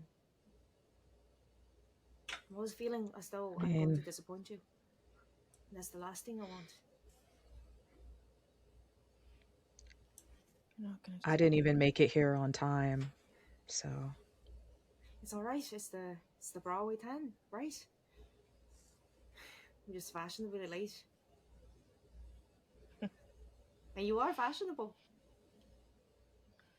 thank you. Everyone always gives me flack for some of my choices, but I promise you, there's going to come a time where everyone's wearing hats like this. Mark my words. And hit your marks.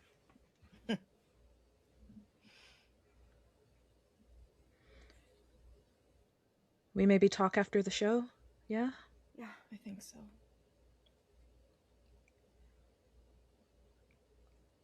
I think so. So we move in time to rehearsal as Stanley, you've managed to fit Anya into her dress. And Dee is standing with Anya and going over some of the lines. All right, now, people, places. We got tomorrow's opening night. We need to get these things down. This is a tech full dress rehearsal. Hit your marks, hit your timing, and we are go. As you watch your various counterparts do their acts, their numbers, working the timing, going through the outfits, until it's your turn to be on the stage, Anya. And you can see some of your colleagues and such. Those are standing there in the wings, a few sitting out in front of house just to give that feel. What do you perform?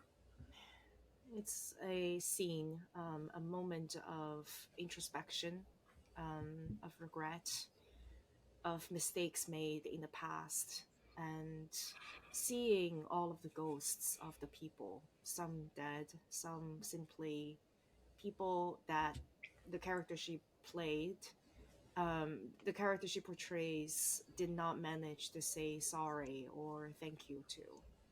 And she sits by the side of a low table. It starts with a monologue and then gradually transforms into, as the orchestra starts to play, she picks up a glass, hums, and then the word starts to form. Above table, this melody is written by Emily Krauss. I have been laughing, I've been carousing, drinking late, sitting late with my chosen family. Oh, Oregon, oh, Oregon. Now, like a ghost, I'm pacing round my childhood home. The earth seems a desert I am bound to traverse, seeking to find the old familiar faces. As I you, love the love. Sorry. I'm just sorry, yeah. This that's my is bad. just one Make me verse. make me a spot hidden, please. Okay. As another set of eyes are looking up from the orchestra pit at you. Okay. Uh, that is 48, I think. All right. Yeah. So that's here for you. That is, yeah, you succeed. And at first, as you're seeing that, and your eyes drift down towards the orchestra pit, they drop down towards Tilda as they're playing their instrument, looking up at you. But then you feel it, just like in the dream, a set of eyes looking at you. And your gaze shifts past the spotlight up into the balcony, up into the farthest place back, the darkest spot. A set of gold eyes watching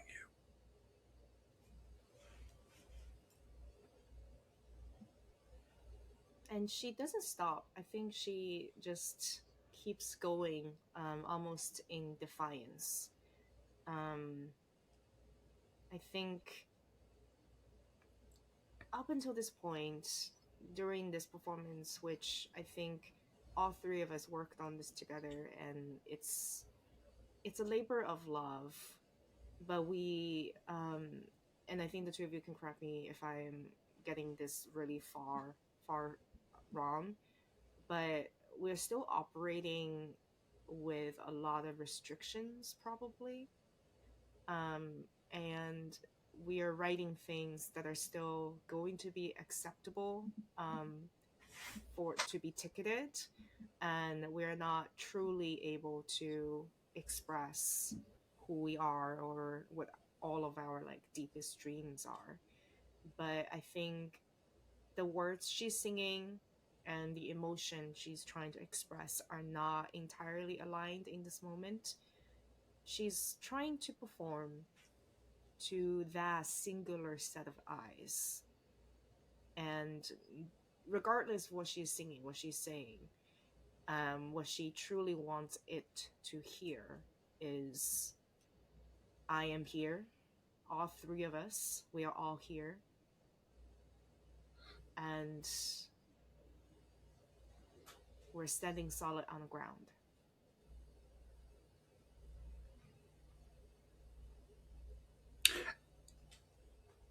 As the other two of you are listening to this song, and you notice their shift in their gaze, what are you two? What's going for the other two?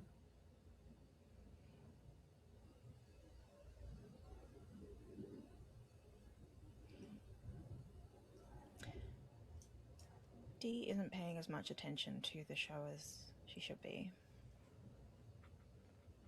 She's got her pen working on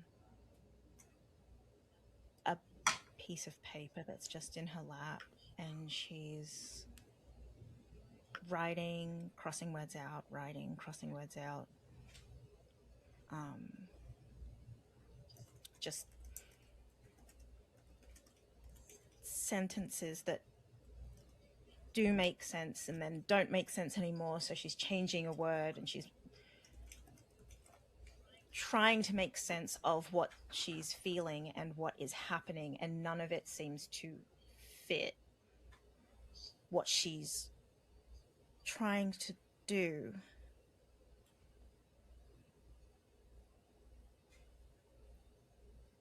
And it doesn't make sense because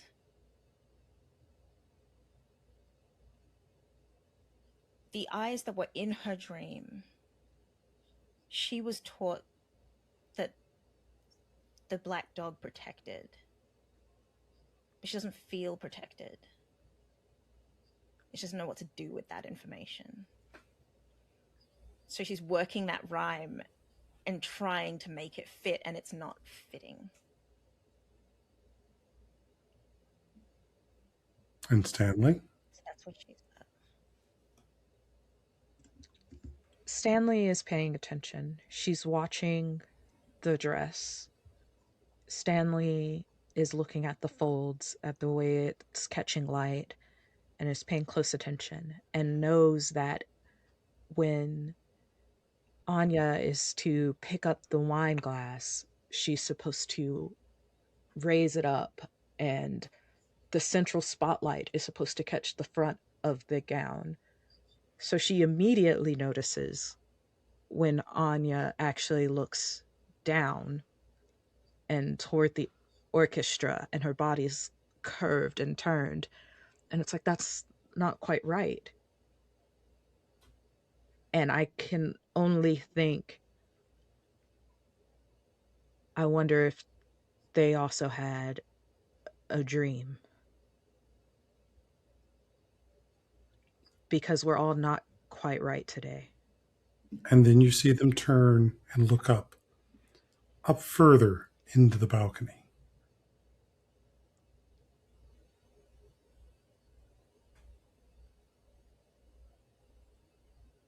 And do I catch a hint of glowing eyes? A spot hidden.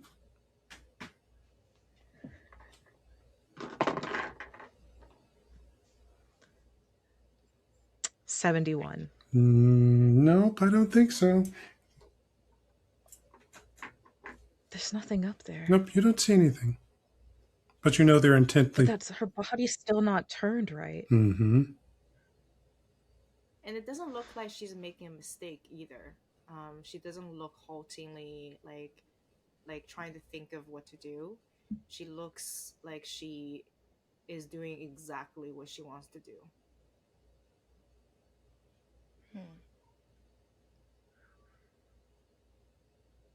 And just then, as you come to the end of that note, the spotlight that has been on you flares.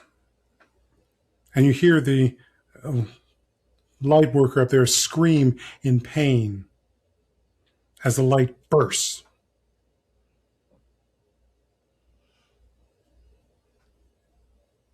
There's a moment of just stunned silence, and then you hear the massive running of footsteps, and it's like screaming. He's like, "It's on fire! Get the water! Quick! Get them out of there! Get the blankets!" As they are racing to douse the fire of this burned spotlight before it can set the entire or theater on fire. I run right to the backstage and run all the way up to the balcony. I want to get to the spot where I saw the pair of glowing eyes. Okay. You two see Anya running off stage, not towards you, Stanley, for the outfit, but running past you, heading towards off stage, towards the back, towards the stairs, heading up towards the audience. I want to grab one of the thick curtains, because curtains were usually treated, and rush after. Wait, Anya! No, the dress is flammable! It's up there! I saw it. Tilda, I'm coming. Chasing. Okay. D is in the audience. D was out in the audience, but not in a balcony. Are you heading in the circle? Heading for hearing Anya shout the balcony? Are you heading there too? Yeah. So, we're not going to give rolls for this because it's physical. I'm going to easily say, Anya, you are trying to bound up the stairs as much as you can because this dress was not designed for those kind of stairs at this type of speed. Stanley, as you're coming behind, you just know the way she's moving. There's seams ripping. Just Oh. And you hear D behind you as Anya bursts out into the back of the darkened balcony. Oh, there's no light. Slow down. I think she's almost like feeling possessed, and I wonder if are there is there any aura she can kind of see around the glowing eyes at all? Make me a power roll. Okay. Oh my god. 6. So before you left the stage, Mm-hmm. you saw this sort of roiling. Black was always at its core, but there was this sort of these purples and greens, sort of all in the darker, the cooler tones of the hue spectrum. They just seemed to be floating in that area. You couldn't make out a full shape, but you could see it just almost like nebulous around that area where those eyes were. Is that, as I understand the colors of these things, is that good? Is that like, what kind of emotion does she get from that? There's a variety of them. You've with any other normal people, you do. There's a certain sense of sadness with some green, usually jealousy, envy. Purples, a sort of sense of happiness, lightness. There's a mixture, but the black usually that is something more. These almost seem more iridescent in their nature compared to what you usually see from people. I think she's afraid, but she's more than afraid. She is so curious. This whole thing is like the fact that all three of us experienced this together earlier, Mm-hmm. and the dreams and all of that, strange things that are more real than anything that she has ever experienced.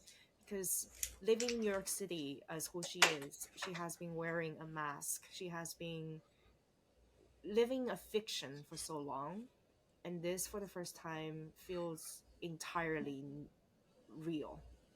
Even though there are things that she can see that other people might not understand, so it's almost like possessed by this curiosity. She wants to know. She wants to catch up to whatever that thing is and get a closer look, regardless of what risk. All right. And for the others,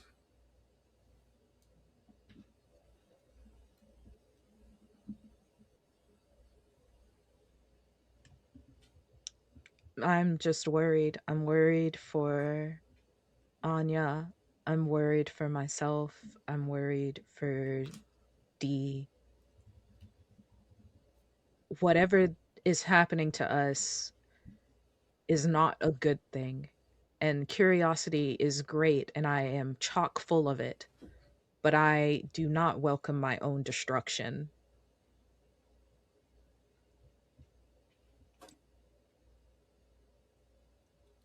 I think more than anything at the moment, Dee is confused and trying to understand how something that was so good is malevolent or feels malevolent.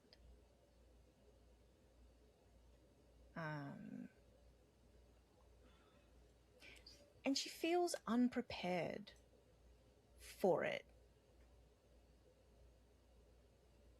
She doesn't know why. Why now? Why this? Why here? But she does understand why her. Or she thinks she does. all right. As you gather there, you hear the news that the light operator is okay. They managed to get the fire out. And you eventually make your way back downstairs. Together, in these moments, somber, worried, eyeing a dress that you're going to have to spend some extra time worth repairing, when Lionel, one of the doormen, calls out to you, Stanley. Stanley, you got a visitor. Send them back. I'm Yeah. busy. All right. They said they were one of your family, apparently. Yeah, no, send them back. And as you are, again, trying to look at how you're going to have to repair this dress, you hear, "Little Stan, is that you?" You haven't heard that Uh, name since your family moved.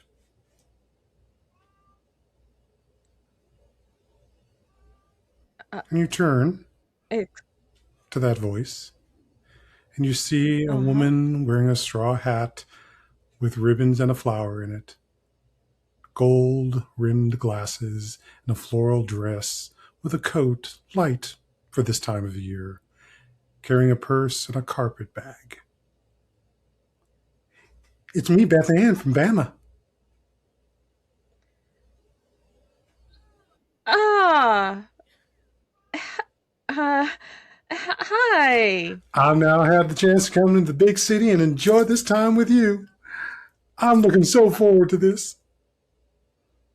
Oh, yes, I received a letter. I completely forgot that you were Well, coming. I said it was the Okay, first chance I could get, but well, with the storm and everything, I took the chance to come up, and now I'm here. storm. Yeah, the storm a few days ago, about three, I think it was. The one, the big one that hit the Gulf. I'm kind of surprised because I'm sure it's big news. It's not as big news up here as it is down south. As well, everyone's cleaning up the wreckage, and it's like, oh, I took this opportunity when everything was going on. This was a great chance to up and resettle. Uh, trees torn up. Yeah, the entire land. Across so many states, kind of the biggest storms we've ever seen. I think they're calling it a F5 by some of the news reports. Oh my goodness. Well, and being in the presence of Beth Ann, uh, Stanley's country starts to come out in full bloom, just slipping right back into it. Uh, oh, there was a storm. There, okay. Well, uh, this is my cousin Beth Ann on my mama's side. This is one of our leading actresses, Anya. This is Dee, a phenomenal playwright. Wouldn't have as many productions without her. Um, you kind of come in the middle of a situation. Oh, don't worry, no bother. I believe in your last letter you said where Lorna works. I'll go meet her, and I'm just looking forward to bunking with all of you so much. If there's space, and that's okay. Yeah, you could stay with me and Lorna. That's yes, of course. We have planned for you to be here. So, at some point we knew that you were coming. Yes, and we should talk. We should talk about some Oh, things. But we'll catch back up. Please go find Lorna. I'm looking forward to it. And now, and it was a pleasure meeting you all, and I look forward to getting to know you all earlier as I get settled in. So she waves her hand and says, I'll let you all get back to it. You guys have fun. I'll see you later. Looking forward to seeing, talking more with your cousin. Bye, cousin. She walks away. And with that, we close our episode of A Dog Pawing at the Door. Tune in to see what develops more here on Apochromatic Unlimited for our Black History Month of Harlem Renaissance Forever. And we're going to go ahead and make our partings here. And I'm going to go around, starting the order we introduced with again our with our fabulous players and where they can be found to further follow. Starting with Rand. Hi, once again, I have been Ran, and I've been playing Anya Own. You can find me on Blue Sky as Burdick Inspiration, or you can also find me as a professional GM on StartPlaying.games as Lantern Keeper. I hope you enjoy the show. Shellcat. Hello, I am Xiaocat, and for this game, I am Stanley. And you can find me across the entirety of the internet at Xiaocat Cosplay, generally where I'm cosplaying. Also, me and my husband launched a new channel called Roll for Tentacles, and that's where all of our tabletop stuff is going to live. So, any of our actual plays, all of the board gaming we do, of which I do a ton, you can find over at Roll for Tentacles now. So Shellcat Cosplay, Roll for Tentacles, both of them will get you to me. And Chantel. Hey, I am Chantel B. You can find me pretty much everywhere at Chantel B. I this morning, played D. James, and I had a great time. That's me. And I'm Perry Clark. As I said earlier at the beginning of this, I'm a licensed marriage and family therapist in the San Francisco Bay. You can also catch my podcast, Untying Knots, Minds and Souls Untethered, on any podcast player.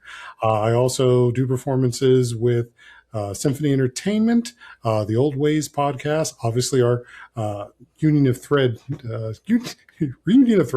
episode can be found here.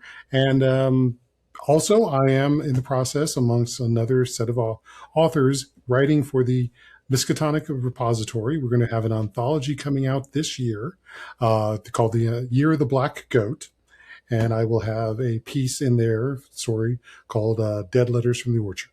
So be on the lookout for that as we go forward into the rest of this month of Black History. We are here. We've been here forever, and we're going to be here forever. So stay tuned, stay safe, folks, and come back for more horror.